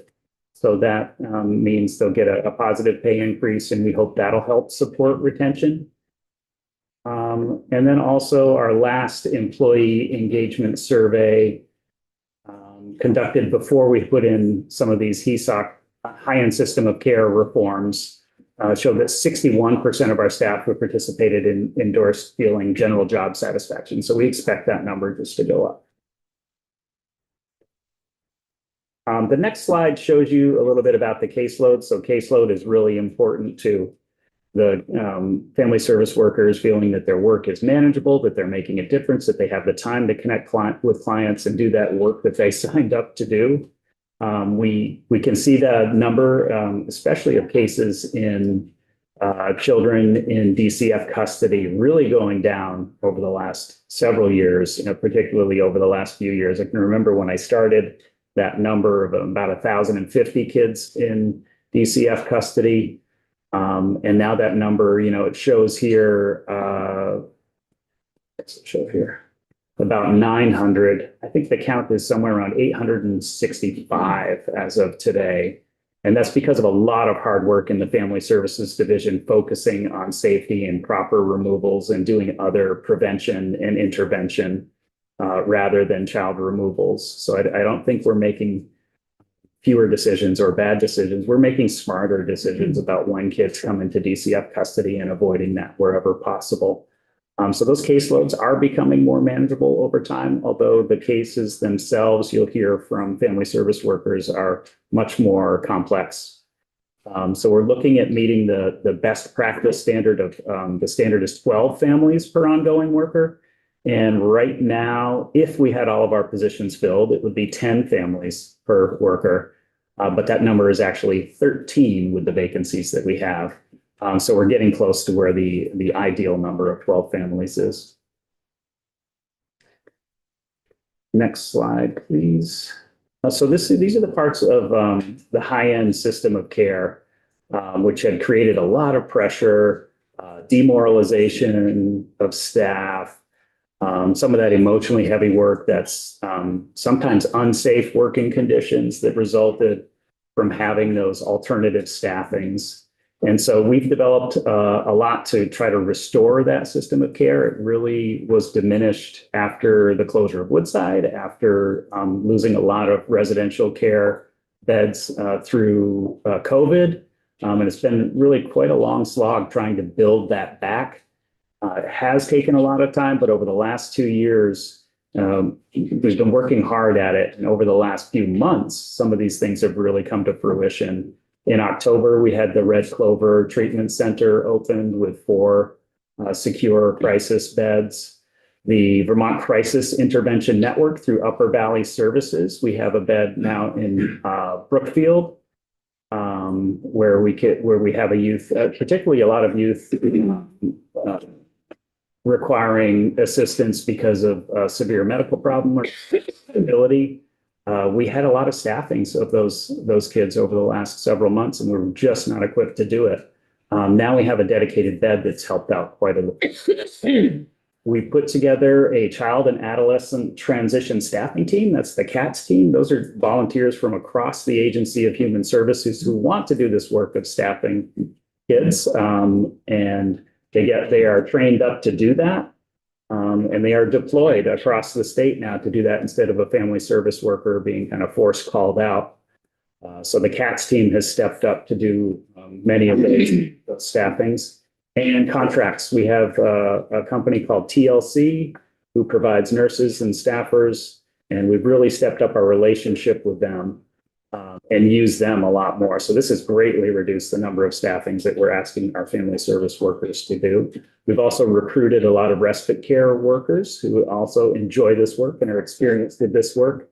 So we call those folks out. That's in Tyler Allen's wheelhouse there, along with Lisa Trimbley, who is our high-end system of care coordinator. They've done a really nice job of kind of beefing up how we can serve when we have those staffings, that it's not a family services worker who's doing it. And we have some stats on that for you. A couple of other things under development that are going to continue to relieve the pressure. When I talk about this, it's not just about relieving pressure on staff, of course, but it's also providing better situations and better services for the kids that we're trying to serve. But we're talking about workforce, so it really does have an impact on staff. Other programming under development is a Windham County Crisis Stabilization Program, 2 beds in Brattleboro. That construction is nearly complete, and we're still seeking vendor to run that program, a provider to run that program.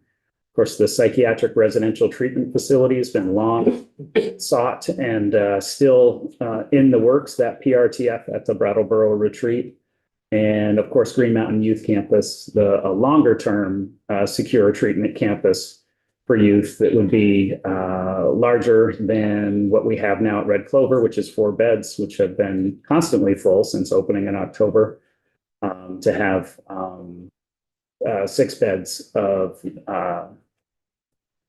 crisis stabilization and 8 beds of longer term treatment, so we can bring some of the kids that are going out of state back into the state in the Green Mountain Youth Campus. And that's kind of on hold in Virgins at the moment, but it's still very much underway in an effort that we'll keep pushing. You can see the number of staffings and how they really increased from 2021. We had 30, and in 2022, we had 63, and in 2023, a real crisis in 126 different staffings, which was just really unacceptable. And of course, that's when labor management and others were really saying, what are you doing? What are you doing? How can you get things under control? We have to stop this. So that's when we were trying to get Red Clover up and running. We were trying to get the VCIN bed up and running. We got the CATS team up and running. A lot of those things took more than a lot longer than we wanted them to, more than a year to get in place. But now that we do have those things in place, actually at the end of 2024 and the beginning of 2025, we're seeing that difference. We're finally turning that corner. And I think you heard a little bit of optimism from the VSEA folks when they testified that things seem to be getting better. And I really believe that's true. So you can see in 2024, especially toward the end of the year, those number of staffings really dropped.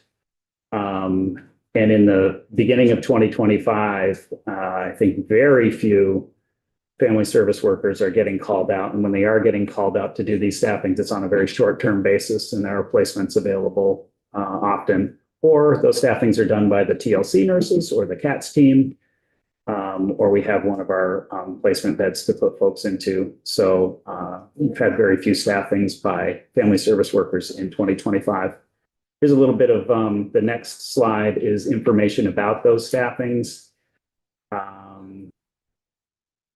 You can see some of it. A green section is a lot of the contract staff, the TLC nurses and others.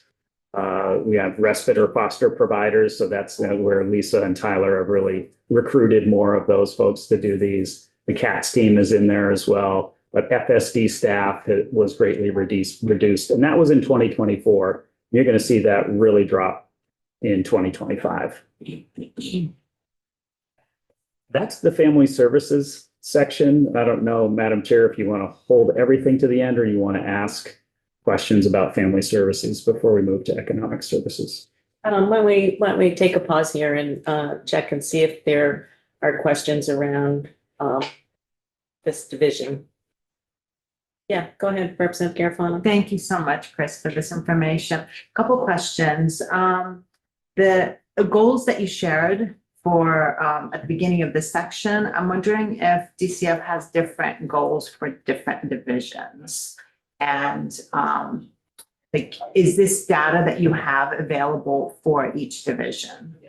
I'll defer to Aaron on this. I will say that some of the goals totally align with the AHS goals, but DCF does have, you get different data, and we got different data by division. So we do have separate goals. And I don't know if Aaron, if you can speak to any of that off the top of your head. Yeah, thanks for the question.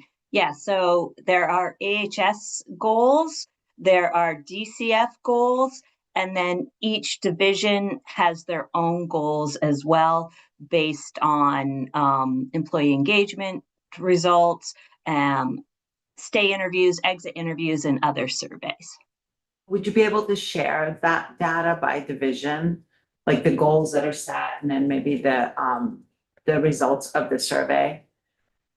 I think for me, it'd be helpful to compare each division and how they differ and seeing improvements and how, depending on what the survey results are, what the response has been and how the goals match up to those survey results.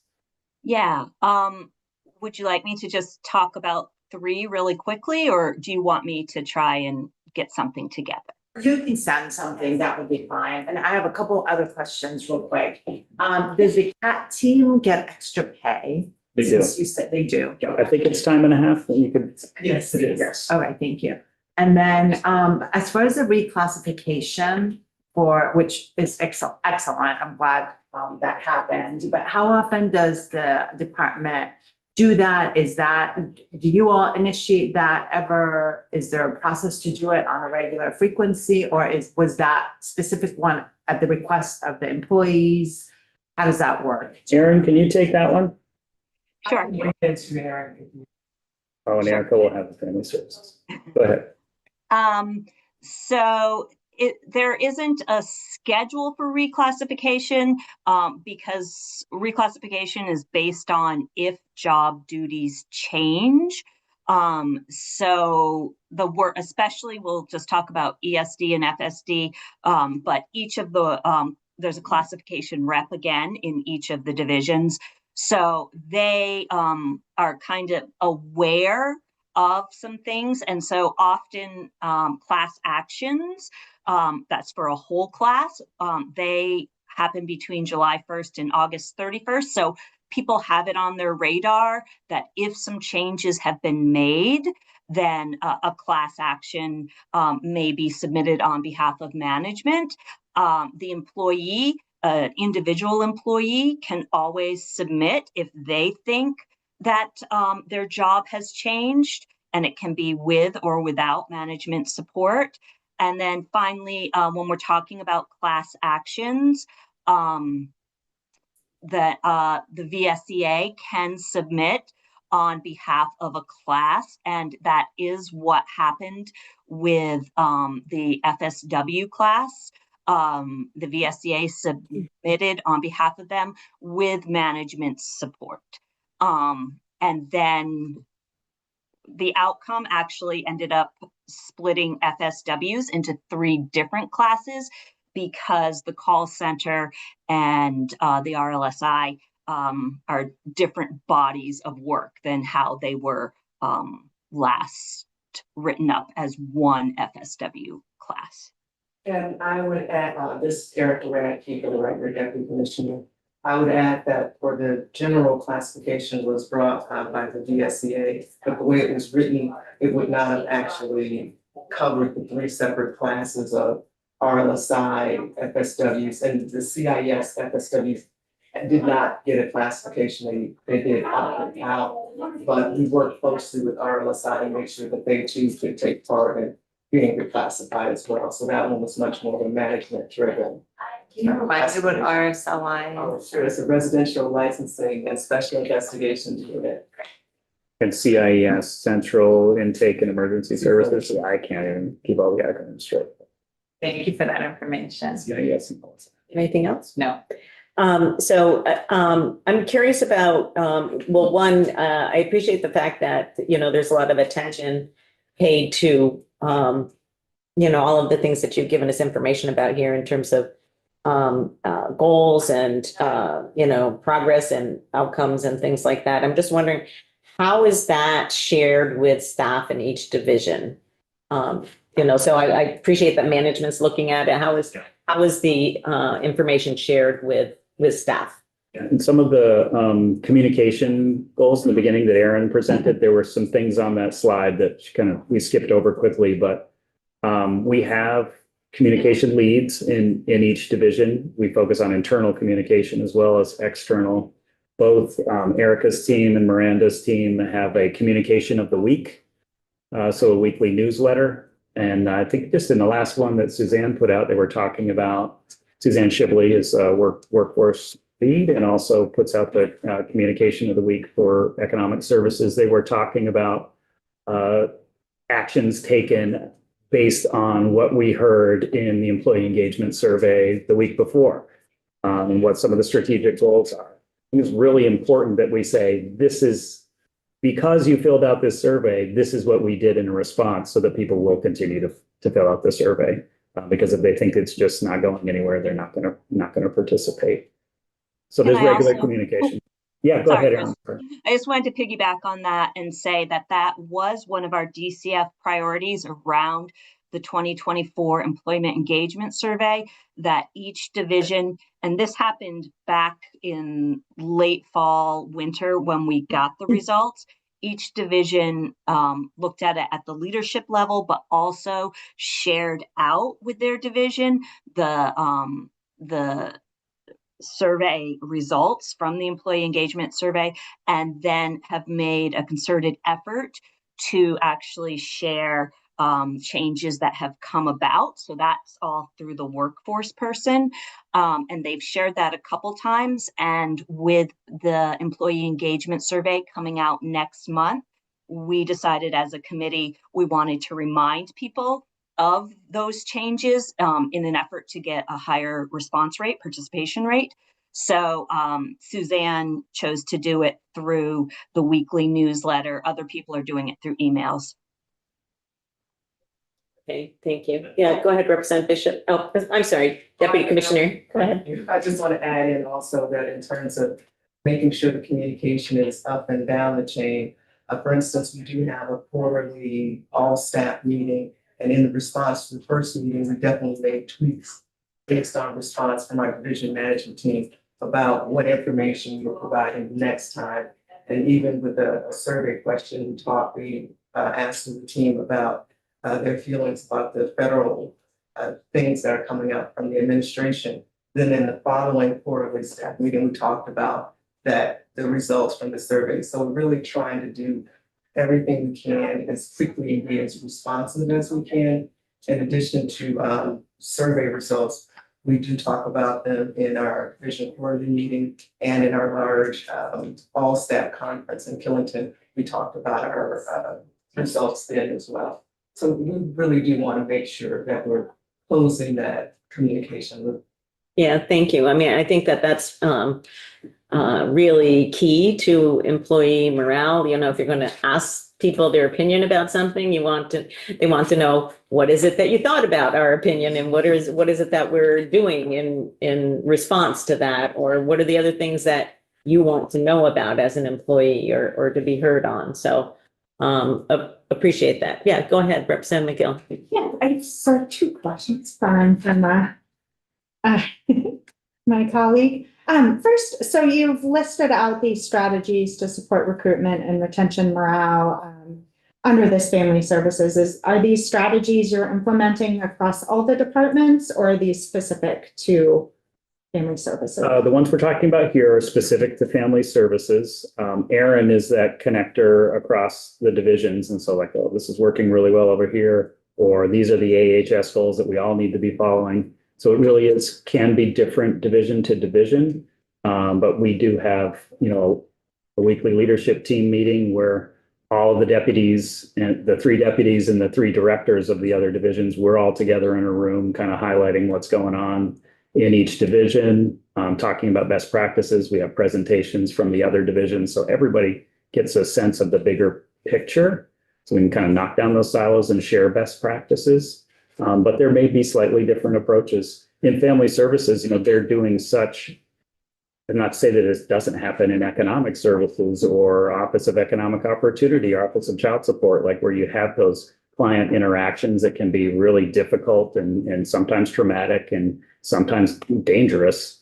They do, family services does really a lot around. They have what's called the HOPE team. They have debriefings. They have a lot of focus on safety culture. So they're really intensively into those sorts of initiatives. You might not see that as much in some of the other divisions. So it might be a little different by division, but often there's a common bond. And then my second question, and I guess this come later, it's kind of a dual. You talked about staff meetings a lot, and I'm just wondering, what is your policy? I assume those are mandatory, generally are. But what is your policy on recording attendees or monitoring their attendance, both at the meeting and throughout the meeting? Is there a written policy or? I don't know if there is. I think what you're speaking to, is very much a DHR issue. There's an ongoing investigation. There might be better to have DHR answer those questions. I don't know if Erica or Miranda are comfortable at all in answering, like, I think when you're on a Zoom meeting anytime or a Teams meeting, there's the potential that it's being recorded. It's, flags if it is recorded. Yes. If the whole meeting is being recorded If the whole meeting. versus individuals being recorded Yeah. separately. I agree, I would defer to DHR, but for the one part of the question as far as mandatory, at least for our all staff meetings, they're not mandatory. Or not? Okay. The same for economic services, for the record, Marty, Commissioner of Economic Services. Go ahead, Representative Bishop and then Representative Cole. Commissioner, earlier in your testimony, you referenced, and then Director Henderson referenced the response rate within FSD. And I think you noted, while it's a good response rate compared nationally, it was low within the state of Vermont government. Is that true for, does that hold true for other divisions within DCF, or is FSD sort of a standout in that regard? I think this is, don't quote me on this, and Aaron can probably get you the exact numbers, but I think generally speaking, DCF divisions are lower.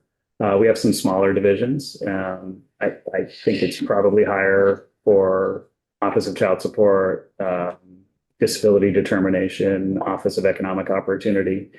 I think it's probably CDD, FSD, and ESD that have some of the lower rates. You look at Agency of Human Services in general, you also see low rates and low scores in Department of Mental Health, Department of Corrections. I think some of those agencies where the work is really, really difficult, and morale might not be as strong as it could be in, Forest Parks and Recreation.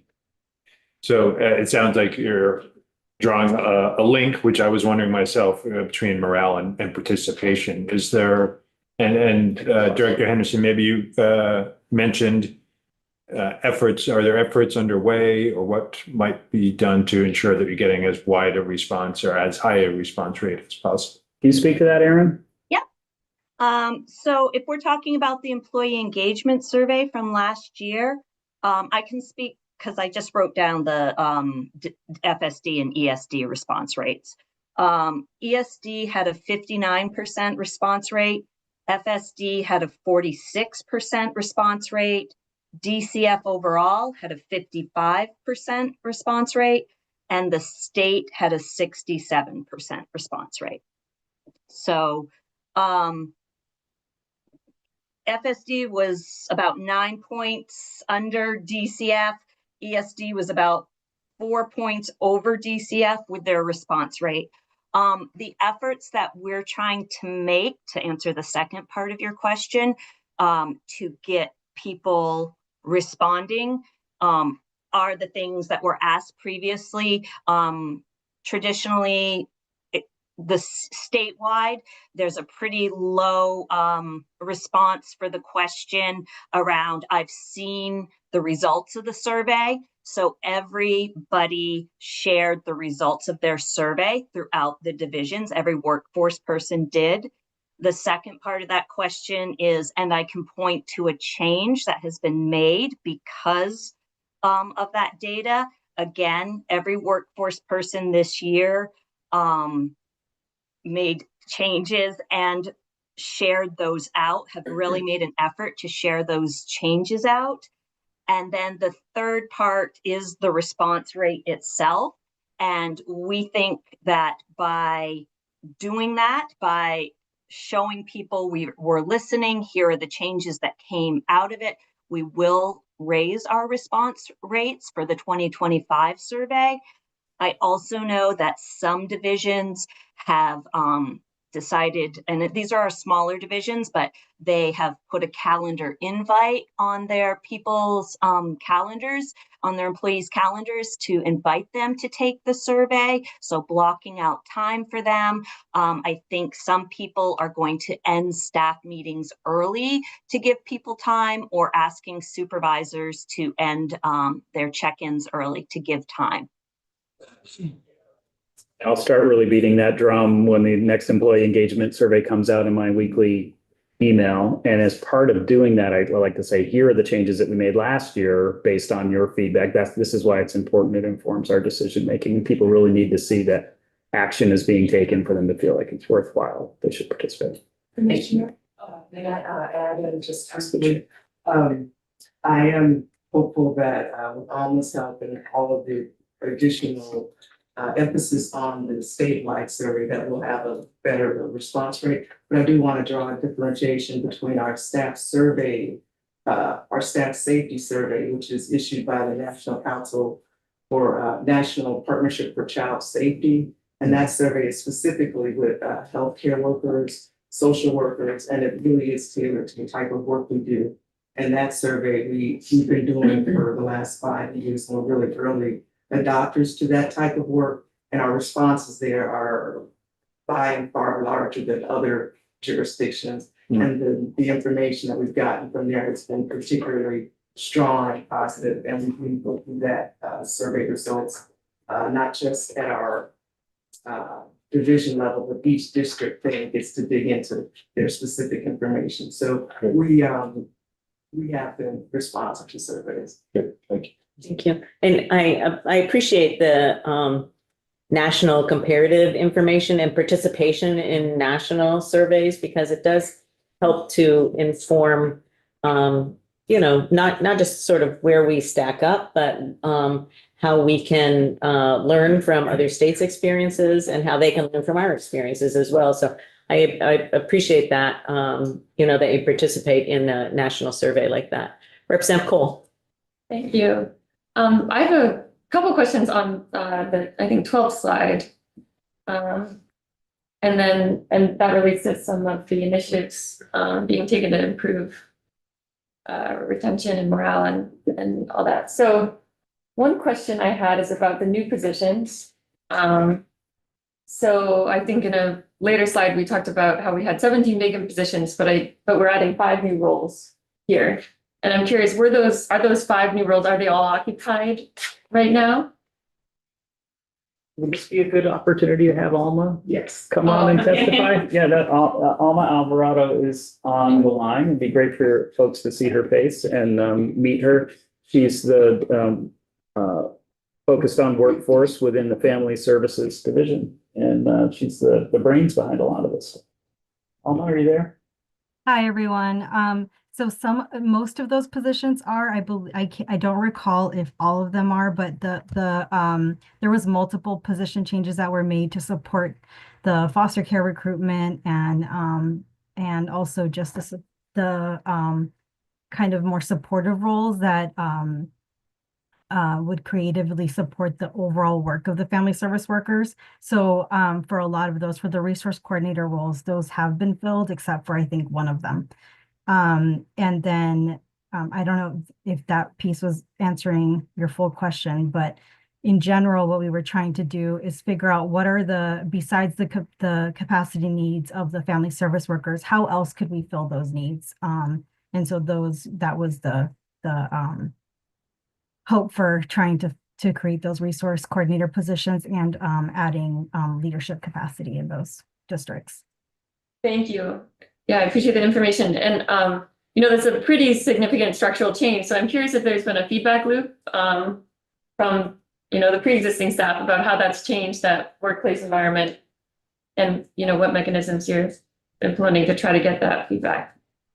So I do district visits and I also do focus groups of different types. The anecdotal evidence I have is that people have found it supportive and we're excited about the potential career ladders that were created from that. So people were able to transition to find place and retain within our system if they needed kind of a change of pace or something different. So it sounded very positive and overall. Okay, thank you. And another question I had on that same slide, a different bullet point there, is about the wellness campaign to support work-life balance. And that's interesting to me. I'm curious, what does that look like? What is the wellness campaign? Yeah, so this is it's a multi-prong approach to kind of creating culture change. We have a high level of commitment from workers in terms of their commitment to the families and to each other as teams. And so what that looks like is that people feel like they need to stay, they need to not take that time away. And of course, that's not sustainable. So we're trying to create the infrastructure to support people to be able to make plans before they're going to go on vacation, make plans for reentry, and have dialogue with supervisors and leadership around how we can meet the business need while also supporting the needs of workers to step away more consistently, and really shifting, you know, how we partner around cases. And so far that's meant I've talked to the district directors around what are their hopes for that, and how can we problem solve some of the barriers to people taking time away. And then also talking to workers through the workforce development work group, which is open to all levels of staff. So in that meeting, we've talked about creating tip sheets around how you can prepare for these different times away, or how do you reintegrate after you've been on FMLA, as well as how do you refresh in more short-term ways when you don't have, when you can't take a week off, but how do you creatively work with your supervisor to maybe have a delayed start for a week or whatever it is to refresh. Alma, could you also talk about the successful RFP and the new program we're hoping to launch? Can you say more? I'm sorry, I had a hard time hearing you. Yeah, the RFP with the new vendor with the app in terms of wellness. Yes, so we have a successful bidder for the proposal to have a wellness navigator. It's a large organization of a combination of I'm not sure what to call it, but tech savvy folks that support wellness in other places, but also clinicians that are linked to the state of Vermont. And so the hope is that we will be able to work with them. I will partner with them to create district wellness plans that are specific to the needs of every district, because we feel like every district has different hopes and ways to implement that and are kind of their own micro worlds. So that's up and coming. Thank you. Yeah, I'm curious, is that something that was, you know, did employees say, oh, this would be helpful to us, you know, to start doing this tech project or this partnership with the RFP that was suggested? I imagine that was a pretty, I don't know, there's probably some cost investment there too. And I don't know, you know, does that align with truly what, you know, because if the main goal is to improve employee wellness, then of course we want to respond directly to that request.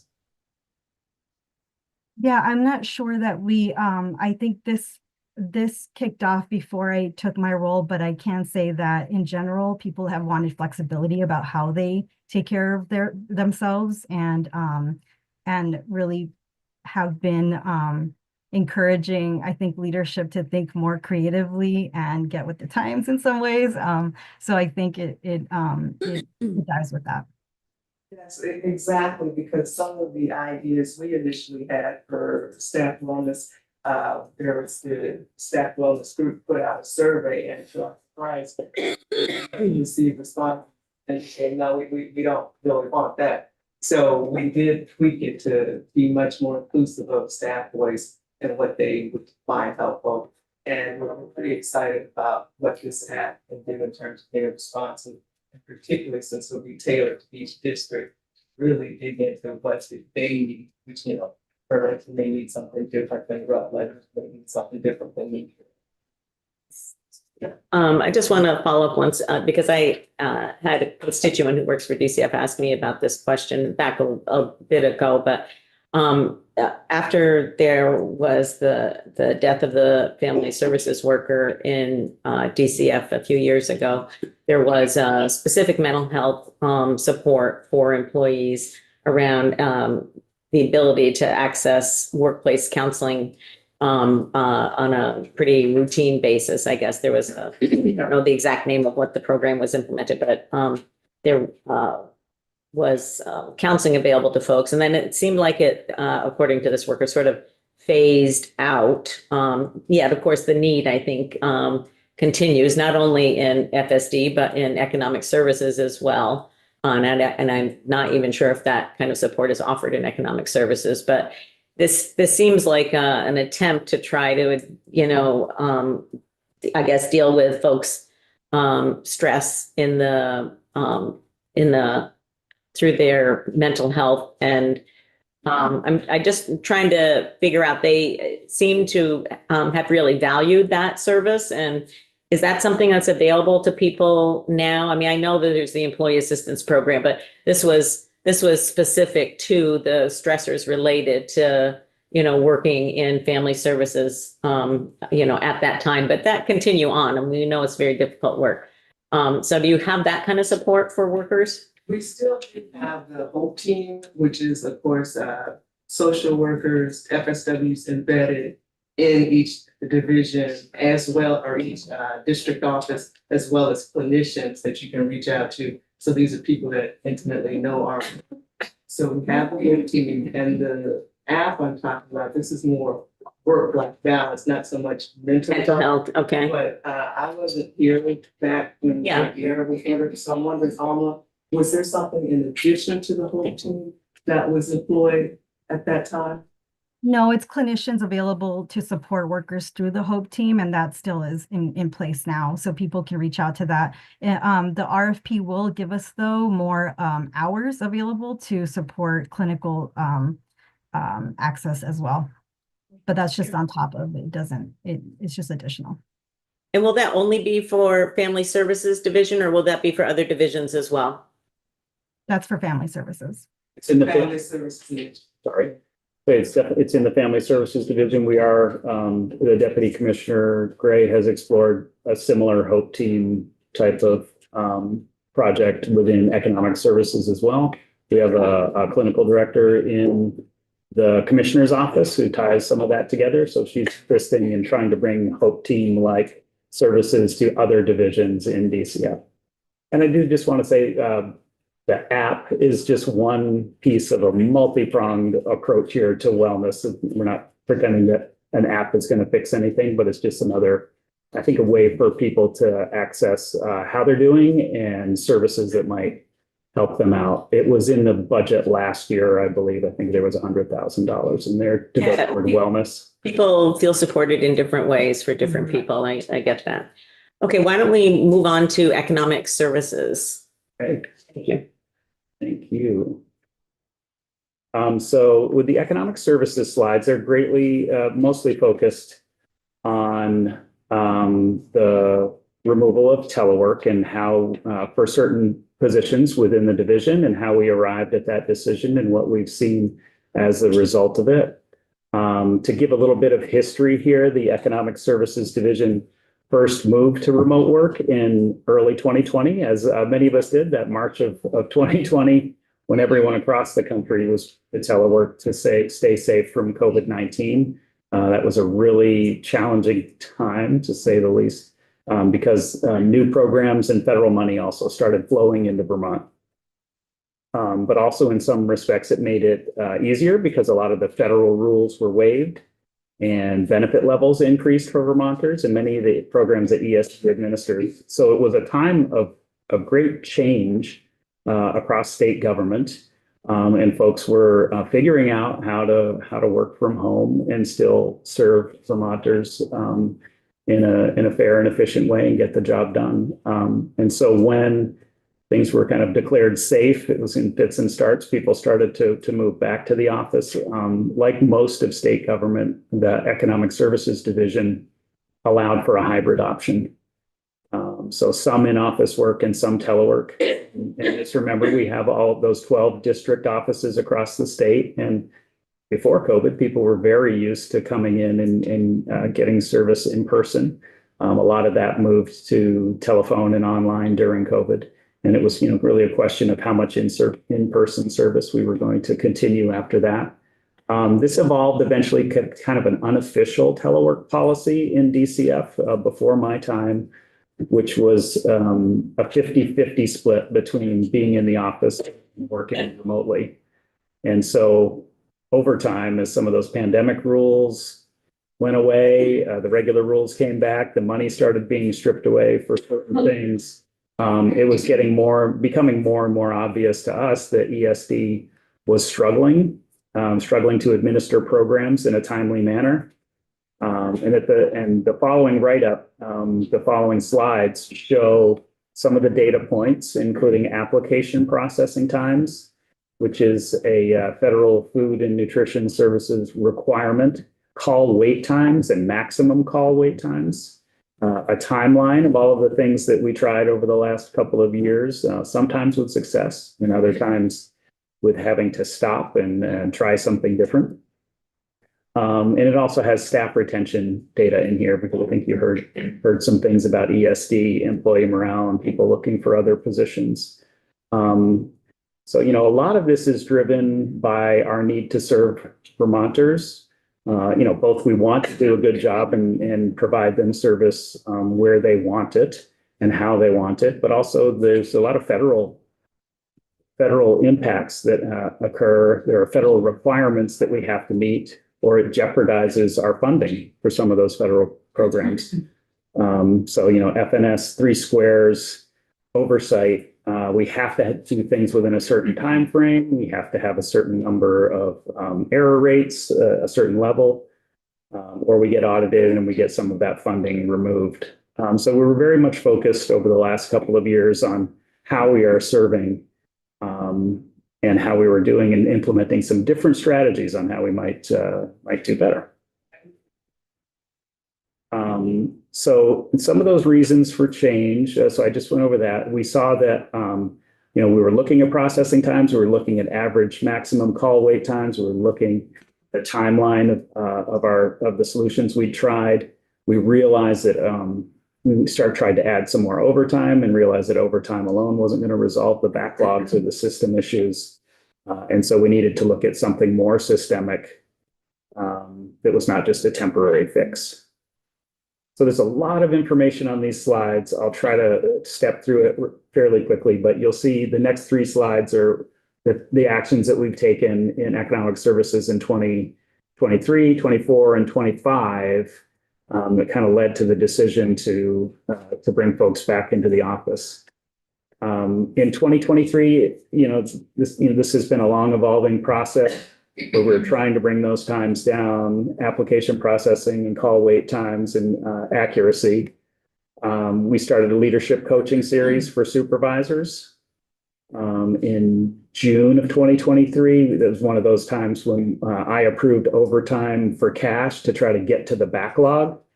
We did draw down the backlog, but then it built up again. So in August of 2023, another approval of overtime for cash to get onto that backlog for non-management staff. And then in September of 23, the ESD leadership joined the eligibility supervisors to learn what was going on, what was going well, where did staff need support. And at that time in September of 2023, our call wait times were over 1.5 hours long. After that, in September, economic services leadership implemented a statewide schedule for eligibility staff to better monitor what some of the time off requests were and to make sure that we had coverage in each district. So we were really struggling with juggling those 50-50 schedules and making sure that we had adequate coverage and that not too many people were off at the same time. Then we began working with some of the oldest applications on a statewide level to help meet those federal timeliness requirements from FNS. And then these are all in September of 23, ESD staff were asked to focus on reach up and expedite 3 squares to meet those federal requirements. We added, and some of you may remember this, the RDI call center, because the GA emergency housing lines were, being overwhelmed. People were on extremely long wait times. And so that workload was almost completely removed from the district offices. So we have this vendor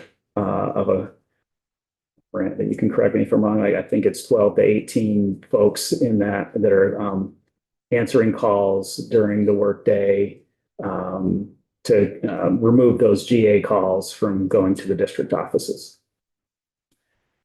ESD staff, another strategy we tried, are given an hour a day to focus just on interface reports.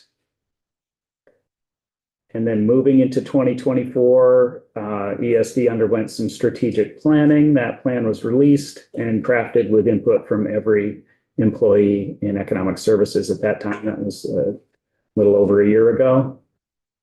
We restructured some of the districts. The district director positions were created to try to alleviate some of the tasks that supervisors were completing to let them focus more on supervision.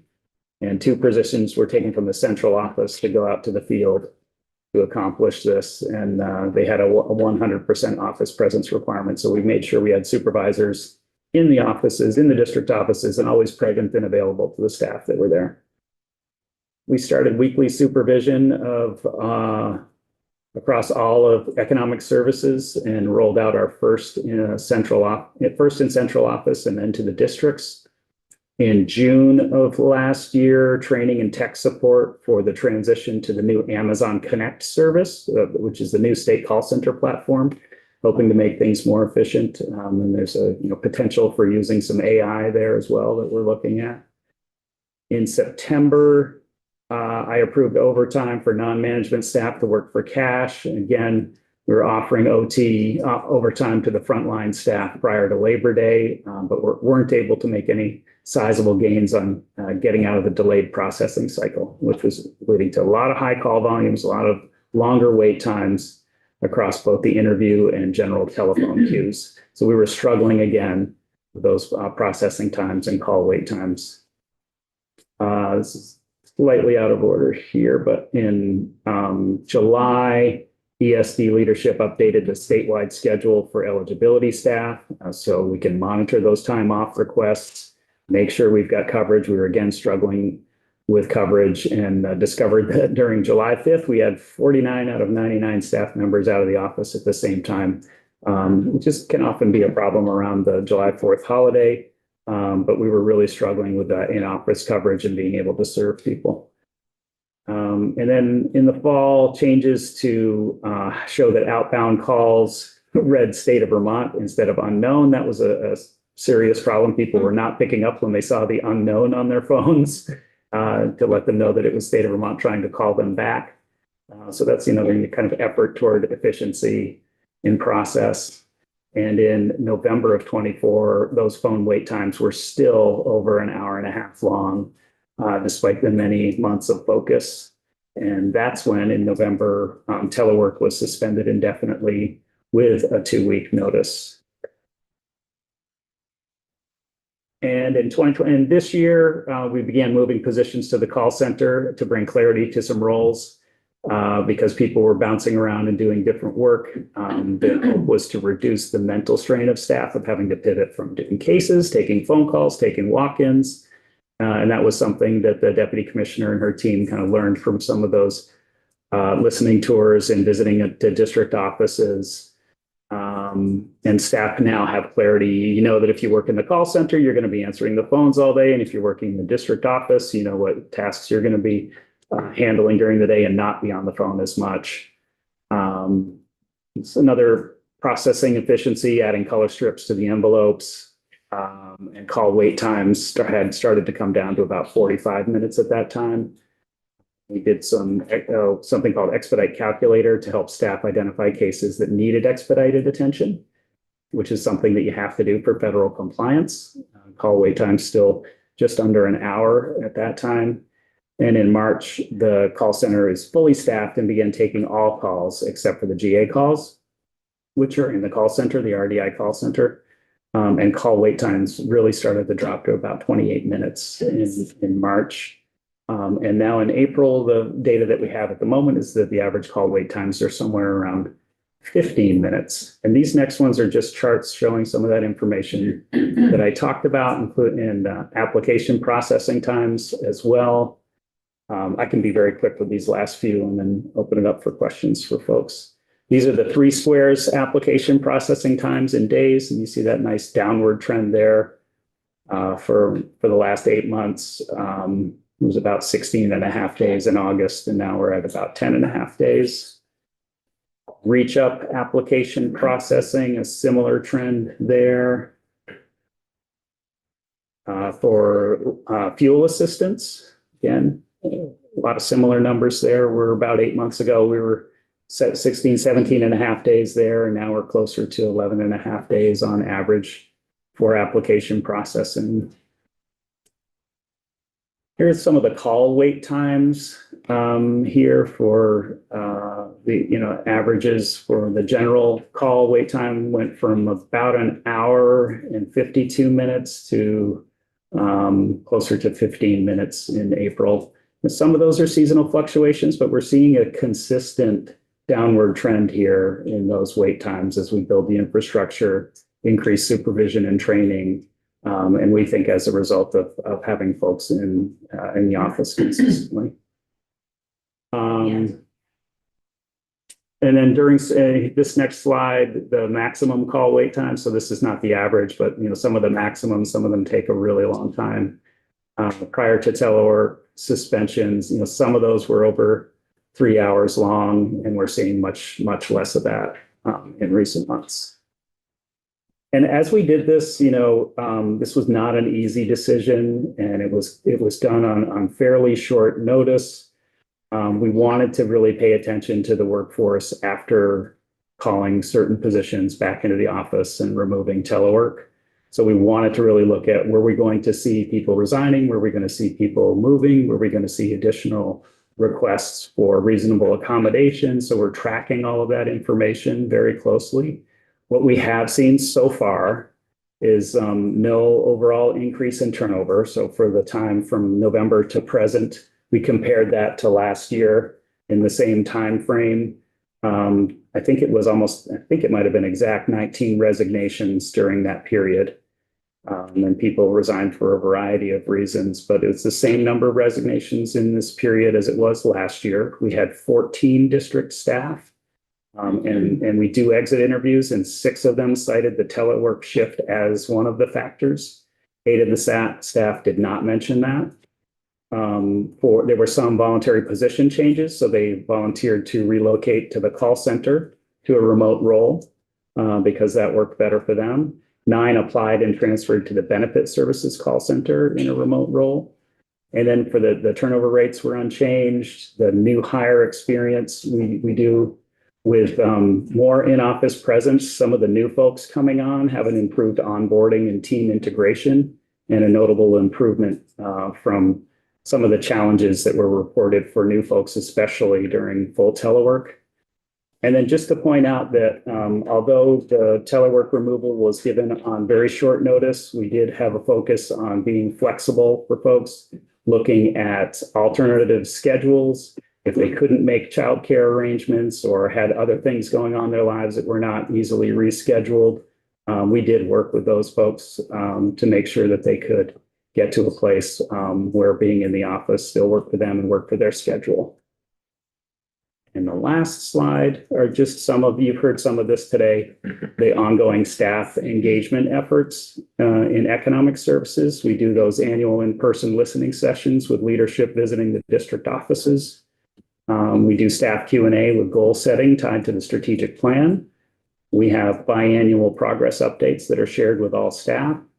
In the communication of the week, we always point out the suggestion box where folks can send comments directly to leadership. And we've had over 100 staff suggestions submitted since its launch about a year ago.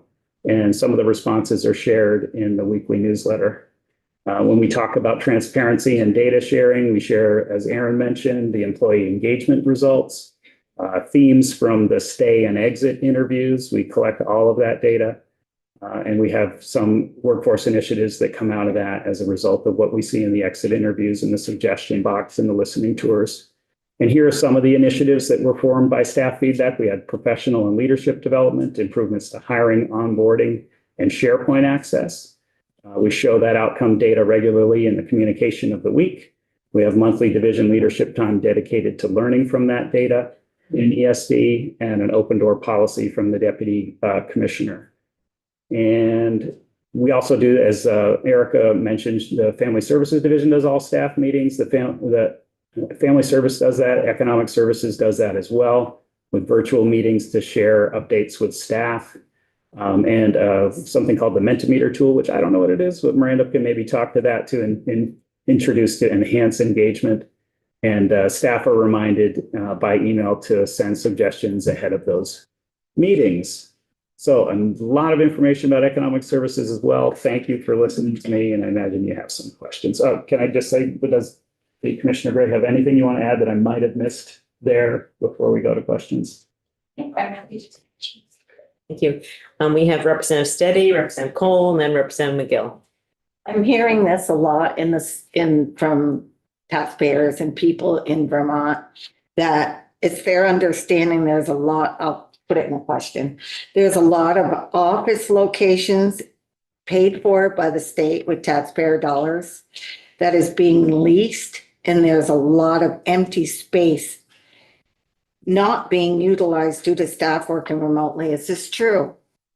I appreciate the question. I think there's definitely some truth to that offices that were once occupied full-time are now occupied maybe a couple of days a week. Part of what we did in the Agency of Human Services is we closed the Cherry Street location for the Department of Health, and now they are relocated into the Waterbury complex, and we all kind of crunched our spaces in a little bit more, or shared spaces. I think we just have to use those spaces more efficiently. Telework, I believe in it. I think it's a good thing. It can contribute to work-life balance. We said earlier, it can help with recruitment and retention and provide flexibility for people, but it really depends on the position and the business need. Like, do we have to serve? Can this be done remotely? Is this better done in person? Strongly believe in the teamwork and relationship building element of meeting with people in person is not the same as meeting with people online. And do we have the adequate coverage for Vermonters who are looking for services? That's all part of it. So it really depends on the position. So another question is, so if you move from remote to office, do we have office space for the people working remotely? Yeah, I think those office spaces were never given up or consolidated through COVID. They were available to people, but they were there on a 50% basis rather than our full basis. Yeah, because I do have people asking me because it's their money. Thank you. Yeah. You, Representative Cole? I'm wondering if on those graphs, I just want to make sure that those are all standardized for caseload differences as well from month to month. Yeah, so that is based on the caseload and the application processing time, that's how long it was taking us to process the applications that were coming in that month. But I want to make sure that, it isn't impacted by if in a certain month you have fewer applications versus in a different month. And of course, if you have fewer applications, your return and processing time would probably be quite faster. So I just want to make sure that's all mathematically accounted for. I can certainly follow up with my data person, but I can tell you, we do have certain months that are busier that happened during the pandemic. I can tell you it's really, it's not been ideal. It's like November, we have 3 state holidays in that month. And that is one of our busier months now because of the shift that happened. We were able to move things, but we couldn't just move people's applications back out again. So if that helps, so we do have certain times that are higher. Oh, of course. Yeah, no, that's a given. That's why I wanted to make sure that in terms of when you're addressing, are we doing well on our call times? That was a factor that was considered, especially if it was going to change the structure of the workforce. If you're saying, rather than just, the amount of. I think it's a good question. It was one that I asked when I saw the first time too. But I do see an overall trend downward that I think kind of accounts for fluctuations. Okay. On things like the GA housing line or application, there are times of the year when it's going to get a lot busier, or when we have an exit of people, or a cliff of some sort on benefits that we're going to get a ton of calls. And I don't see any real big spikes or dips in this. What I see is a general trend downward that we hope continues. I think honestly, to be accurate, we'd have to see year over year data, to compare. The number of applications received. That's right. But, so this shows like a 1-year period. So it shows like the ebbs and flows over that 1 year. But in order to see whether it's, truly an improvement, we'd have to look at the previous month and then of course, next year, the next month. So We only have 6 months of folks being back in the office. So it really is, it's showing a trend, but really is not anything definitive. And there are a lot of other efforts that went into reducing these processing times. So I don't think at this point you can solely attribute it to being in the office either. Mhm. And just to follow up to the processing time point too, so is that one of the factors included in the employee evaluation? Processing time? The engagement survey. Not the engagement survey, but Performance. Annual performance evaluation. Yeah, So it is something also that we need to work on in economic services and are working on is how are those things tied, because it is federally. We have to be both timely and accurate, and the repercussions of not doing that for some programs is fiscal sanctions, which can have a direct result. The practical implication is Vermonters, when we aren't timely, that means people aren't getting their benefits when they need them. And when we're not accurate, it means we've overpaid someone and we have to recoup that money, or we've underpaid someone, and that means they didn't give enough money at that time. But that's all to say, you know, a part of what we have found now with having what isn't shown here is we, in both March and in April, we're processing paperwork that is sent to us the next day. So if you log in, uploaded everything, we had everything we needed, your benefit is taken care of the next day.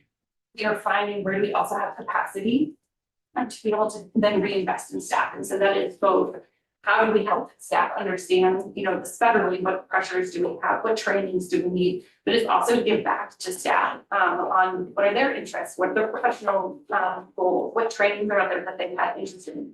We've historically had a really hard time, and I'm sure we can with hours, but you know, as we continue on this, we are committed to looking at the data.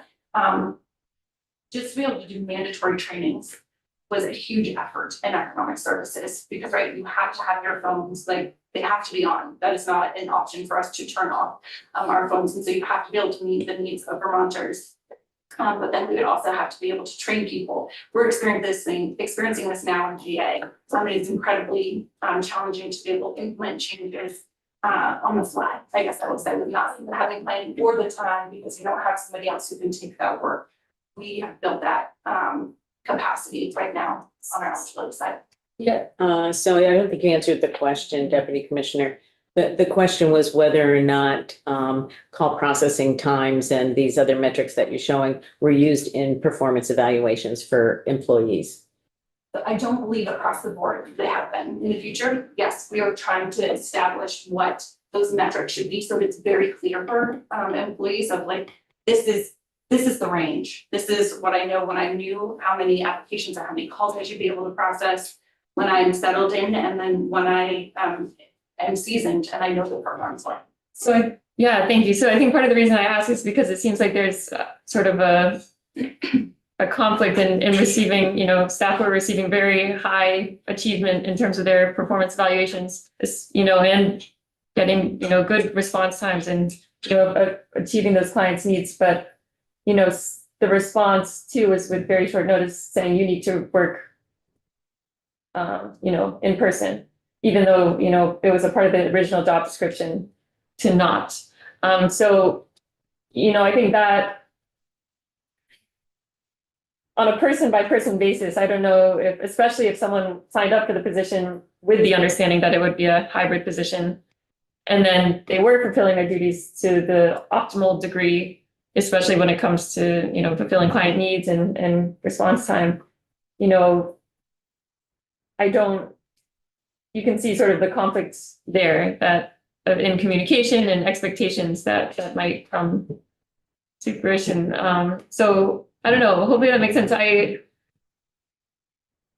particularly, I think when this whole job description piece, like I think that kind of perplexes me the most is, you know, the short turnaround for when someone signed up for this job and made that commitment based with those expectations that it would be a hybrid role, and then had a very quick turnaround to, you know, and they were, you know, maybe living in another state, or I'm just curious about how those decisions were made. Yeah. And what policies you have around, especially when the job changes from the original job description. Yeah, it's a good question and a really important concern. The folks who went to telework, who were around in 2020 when it first started, I think it was very clear to all of us. I was in the Secretary of State's office at the time and sending 86 employees home with a smaller role there. But it was always understood that this was, subject to change. That when you were going to telework, this was not permanent. It was contingent upon being able to accomplish your work. We continued a hybrid system in the Secretary of State's office. Many other departments did the same thing, but it was always understood that this is not a right, that the state could always call folks back into the office. I think it was probably expectations were set for people who were hired after 2020. They, took the job understanding that it was 50-50 split in economic services and other parts of DCF, and they built their lives around that. So I can understand it would be really difficult to transition back. And I think in hindsight, we could have done more to make sure those people had, greater notice. We were very much engaged in being flexible with that. If people, came back to us and said, I can't do this, I can't find childcare, I can't, turn my life around in 2 weeks like this. We have a lot of alternative schedules that we issued for folks. We worked with them to get to a place where they could be back in the office. But it was always, it was not part of the union contract. I think the union understood that telework could be revoked at any time. Some departments have done this in different ways. It's different across the board, whether you're in 1 day a week or 2 days a week, or have to be in the office full time, depending on the position and depending on whether you can perform remotely. Representative McGill. Yeah. Well, first I'll start with kind of building on this question because I have a follow-up question. We're looking at times. How are you gauging actual service to participant or to applicants? We were shared a letter that was sent out, I believe, to DCF employees when an employee was leaving, citing these restrictions on time. This encouragement to go fast was harming Vermonters and not giving them the full service. I mean, when you're just focusing on getting off that phone quickly or getting that interview done quickly, you can't do your best to serve someone. And I understand these are federal things, but maybe there are other solutions we could be looking at. Maybe we need some more people. If call times are too long, I think the direction we're going, and we see it in this letter, we've heard it from ESD workers who have come to me directly, that these time limits are harming Vermonters. So I'm just putting that out there. Sorry, not a question. Then my understanding is that call center employees are teleworkers. They do work from home. They come in once a month. Okay. So is that 1 day in the, that's being cited, it says here, during some parts of the month prior to the telework suspension, phone wait time calls were over 3.5 hours long. If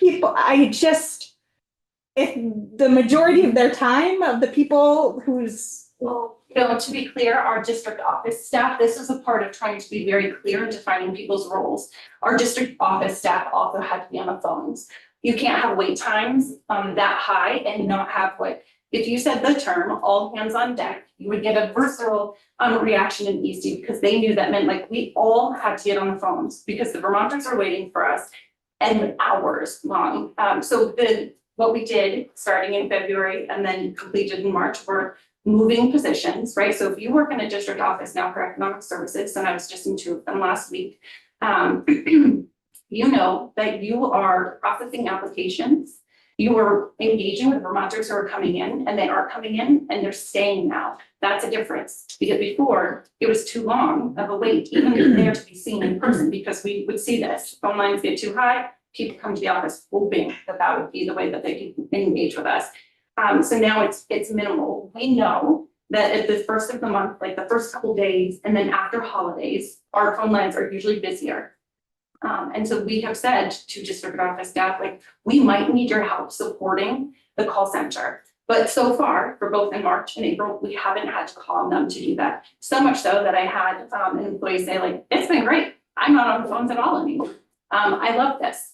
Great. And because that was expressed to me of like, I didn't know that I signed up to be on the phones all day long when I worked in a district office. I used to work in a call center. I thought I was making a change. And so that was a part of, all right, we hear you. We're going to try to clarify what those duties are, but knowing that we always have to be leading the Vermonters. So if we have a high day, we have a very short summer in Vermont, right? I'm anticipating that for my call center staff to be able to have time off. We're going to need some help from our district office to cover phones. Yeah, and that makes sense. I'm still just not seeing, it's like the bulk of that stuff is happening by teleworkers. So. Can I agree. I think Yeah. it should I be. wanna make sure I understand your question. Yeah. So so they're showing a decrease in call wait times, but the call center people were working remotely at the beginning and I mean of this period of measurement time, and the call center people are still working remotely. And Yeah. so What is the correlation? what's the correlation, right? Spending Oh, they should be who working sometimes cover, right? Well, They that's mean in and out home. okay, wait. Hey, everybody. I was talking, I had the floor, okay? The question is that call center people, both in the measurement times that you're showing, were working remotely at the beginning of that period. And is it true that at the end of this period that you're showing the decrease in call wait times, that they were also working remotely, the call center people? The call center people, yes. And what I'm, the important factor here for you is to understand that I am answering the phones in a faster time with less staff. Because it is being handled by the call center only, not also the staff in our district offices. So you specialized essentially. Yes, we said like, you need to do this and it's the same volume. But we have those in the district office are processing applications. And as I said, there were times when they're processing work that came the day before. Right, so we've specialized in giving that people that ability to focus, is what the commissioner mentioned, of like not having to go from like, all right, I am taking phone calls, someone just came into the lobby. Right, you can only do so much, and that was what was hard to be able to pivot. When someone's working from home, they can't go and take someone in the lobby. Wouldn't it make more sense? Excuse me, just a moment. Do you have any follow-up before I call on somebody else? Yeah, and I just have one more question, a total, I still think that's not the justification for ending telework, but I just want to pivot to, and because I know we're going to run out of time a little bit, I am wondering how you ensure, those of you in managerial roles, you are complying with SELRA, the State Employees Labor Relations Act. If there's any kind of ongoing training, just how you approach that. I will say, you know, the testimony we received, there did seem to be this concerning pattern of behavior, at least for me. And, you know, I know that is being dealt with in another venue, but I would just like to ensure, you know, this is our state government and our roles in kind of accountability and oversight to ensure that our state government is following our laws and ensuring workers' rights. I'll tell you that a significant portion of my time, of Erica's time, of Miranda's time is spent with HR issues. I'll be honest and say it's my least favorite thing, but we have the HR always, you know, telling us the rules we have to follow. We have, you know, meetings with the SEA and the Labor Management Committee. We have our general counsel and our attorneys telling us, you know, how we have to follow the contract, the union contract. I try not to get bogged down in those details, but you know, I want to say that I want to encourage people to feel free to speak up. I am glad people are a part of a union. I'm glad we have a union. I think it's a great way to channel some of those great kind of group concerns and give feedback to leadership on things we're doing well, hopefully, and things we're not doing so well, is what we hear about more often. So very much focused on AHR issues and following the contract. Some of the things that I heard a couple of weeks ago are concerning. I can tell you some of them are slightly inaccurate. But I understand overall where they're coming from, why they might feel that way. And I hope we can continue to have an ongoing conversation with in that labor management committee. I feel like we've really been making progress in family services, and I'm hoping that can continue. And I'd like to see us start that up in economic services. It hasn't been a real focus. I've been more on the family services side, but I'd love to open that conversation. Encourage you to do that, sooner rather than later. I just, people and the things we hear, and I would encourage you to work with VSEA, to develop those ways that people, you said you welcome people speaking up and speaking out. People are scared and don't feel like that is welcome. So I would encourage you to work with the union to develop those paths for them to do that. If I can use that, economic services is funding management. It predates my time. And I actually haven't met Mr. Howard in person. We've never had a meeting. But I think we can officially do that after this. Say hello. I'm going to go first and then I'll call on you. So I have just a couple of questions. For family services, we saw some data from the staff engagement results, the survey results, and we didn't see any of that in the presentation for economic services. And it would be really helpful to see not just economic and family services, but sort of division by division, some information from that employee survey, because it is available by division. And I'm just, I obviously, I think as commissioner in the leader of the department, you're looking at those things and looking at the places where there needs to be improvement. But it's kind of obvious when it's not included, when it is included for another division. Yeah, we were very much trying to focus on the telework decision for economic services, but I think Erin Henderson is on that. We're going to get your breakdowns by division. We'll be happy to come back and talk. Okay, thank you. And then, one of the, I guess for me, one of the more disturbing pieces of the testimony from a few weeks ago was the recording of a specific individual not in an informed way. And I realize that, whenever we're in meetings, and it happens both on Zoom and in Teams, there's a little notification that pops up, and I just have to say that was disturbing to me. And I don't know if that is a common practice or if that was something that was, I'm not going to get into specific employees, but if that's a common practice, then people should be, notified in advance the fact that they may be recorded individually as well as a full meeting. I think it's sort of one thing to see, the full meeting is being recorded, like we're being recorded right now. It's a whole different thing when there's, I guess, specific individuals who may or may not be being recorded. And I just think people deserve notice for that kind of thing. I can't speak to the specifics of the situation you're describing, but I can absolutely say it's not a common practice. Yeah. Thank you. Representative Bishop and then Representative Steady. So appreciate the data, and I'm going to acknowledge first and foremost, I am not a data expert, but as I look at this, I notice a few things as I look at some of the charts on page 26, 27, 28, that it was trending downwards, and I see really as much gain prior to the change in telework as I see after the change in telework. So that's just an observation of trying to establish causation is difficult. And to that point, I also notice on slide 24, and as Deputy Commissioner was just talking about the call center, that shift to the call center seems to have been a fairly significant impact, I guess I would say. So the focus of the slides seems to, they relate to and seem to draw conclusions related to the telework policy, but I wonder how well we can really parse the data. And I don't know if folks in your department or had any better luck in parsing data to see how much of this is really perhaps reaping the benefits of what was taking place prior to November? How much of this is reaping the benefits of the specialization in the call center?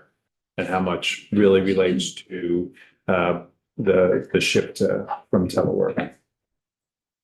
Those are all very fair questions. And, I would say there's some correlation there, but it's hard to determine, which parts of it are attributable to being back in the office and removal of telework. I think there are other reasons beyond application processing times and phone wait times for having folks in the office. I mentioned a few of them, some of the connection between employees, the teamwork, the in-office coverage that was very difficult to manage. So there are a variety of other reasons beyond just the application processing times and call wait times for the removal of telework there. Mhm. But I think we do have to look really closely if, we've made these efficiency changes, if things can be more clearly attributed to the way that we're doing the call center. There may be some additional room for flexibility in the future to look at schedules and to look at remote versus in office. But right now, we think it was really important, and it really is making a difference for our service to Vermonters. Representative Steady. I'm trying to put it in a question because we're only supposed to ask questions. I learned that right at the beginning. Okay, you ready? Because of you. Wouldn't it be more beneficial to Vermonters in need if all workers worked in an office and not from home, especially when they are trying to juggle family members, children, disabled members, and try to do their work for the state and being paid for by tax dollars? Representative Setti, I would say it's not, we don't need to treat everyone the exact same way. I think telework has provided a lot of benefits to people to have flexible schedules. I can think of times when I was much more productive when working at home than working in the office. So for the right position and for the right people, I think, depending on what the job is, telework is fine. But we have to balance that with our service and to Vermonters, the availability for the front-facing staff that we have. Do we have good supervision? Do we have good cohesion? Is the job getting done? There are some people who I would, in a minute, say, do whatever you need to do and work telework. There are other people who I would not be so sure as a supervisor. It really depends on the case. It depends on the position. It depends on the individual. But I do think telework needs to be part of the package of benefits that we offer to Vermonters. But I do want to just say, you did point out there are a few situations where people are juggling too much when they're teleworking. They've asked for, special exceptions or reasonable accommodations that are not really reasonable accommodations to be able to care for an adult parent or care for their children while doing a 40-hour work week remotely. That's the exception. That's not the rule. And we have a responsibility, I think, as management, as supervisors, as stewards of state tax dollars, to make sure that they are able to put in that full 40 hours and they have their full attention on their position. If we can accommodate some of those things, we will, but there comes a point where you can't care for someone and have a 40-hour work week if depending on the job. So it's a really difficult balance, but I think it's a case-by-case, position-by-position basis, and you can't say everyone ought to be in or everyone ought to be out. See, I live in a town where everybody has to be in the office, in a municipal building. So thank you. I appreciate it. Sure. Thank you. I think that, the description you just made, Commissioner, I think sort of points to some of the questions that came up about whether or not there was favoritism being shown around telework schedules or not. And so I think it's really incumbent upon leadership in the department to be transparent about, when those decisions are made, how they're made, the timing of the decisions, and, recognizing that there may be individual circumstances that are unique to a person and a position. But I think that's something that can go a long ways towards people understanding why decisions are being made. Yeah. Very briefly, to the Representative Cole's question earlier about kind of expectations that are set when someone is hired around telework. And when people went out in 2020, there's a DHR telework request form that everyone has to fill out. And it says on it, telework is a voluntary program provided at the sole discretion of the appointing authority and may be terminated by the employee or employer at any time with or without cause. Whenever feasible, either party will provide a minimum 2 weeks notice of the decision to terminate a telework participation. So that's something everyone signs off on when they take a position that has some. That's really good to know. Thank you. Representative Garofano has the last question. Thank you. And I really appreciate, and I'm hearing that you are working hard within DCF to address some of these issues. I'm just curious if you or Erin can share, before we took this testimony a few weeks ago and kind of heard really tough stories from employees on the front lines, had you or Erin, like in the commissioner's office, heard about any of this? Because I appreciate your, I'm a DCF employee. I know you have an open door policy, but I work in a division where morale is really great. So just curious, like, is information getting up to you, or because this is not the forum that should be appropriate for that kind of, right? Like, it should be just coming to you, or there should be some easy way for employees to, if they're not finding satisfaction within their division, Yes. they should feel. So I just wanted to know, had you heard any of this before? I have heard pieces of it. And as you know, I send out that Friday update every week, and I often link to the suggestion box. So there's a commissioner's suggestion box where you can leave your comment anonymously, or you can put your name to it. You can ask for a response, or you can say you don't need to respond. And I get quite a few responses to that. And I've had quite a few from Economic Services since the telework was rescinded. And I take those really seriously. It's something we have been looking at and struggled with, in our decision around this, and, how we should approach it going forward. Change is really difficult. This seriously impacted the lives of so many of our workers. And we have to take that seriously, and we have to try to support them. But this was the decision that we felt was necessary to properly serve Vermonters for those positions in the Economic Services Division. But I was aware and have been aware and have been paying attention to this.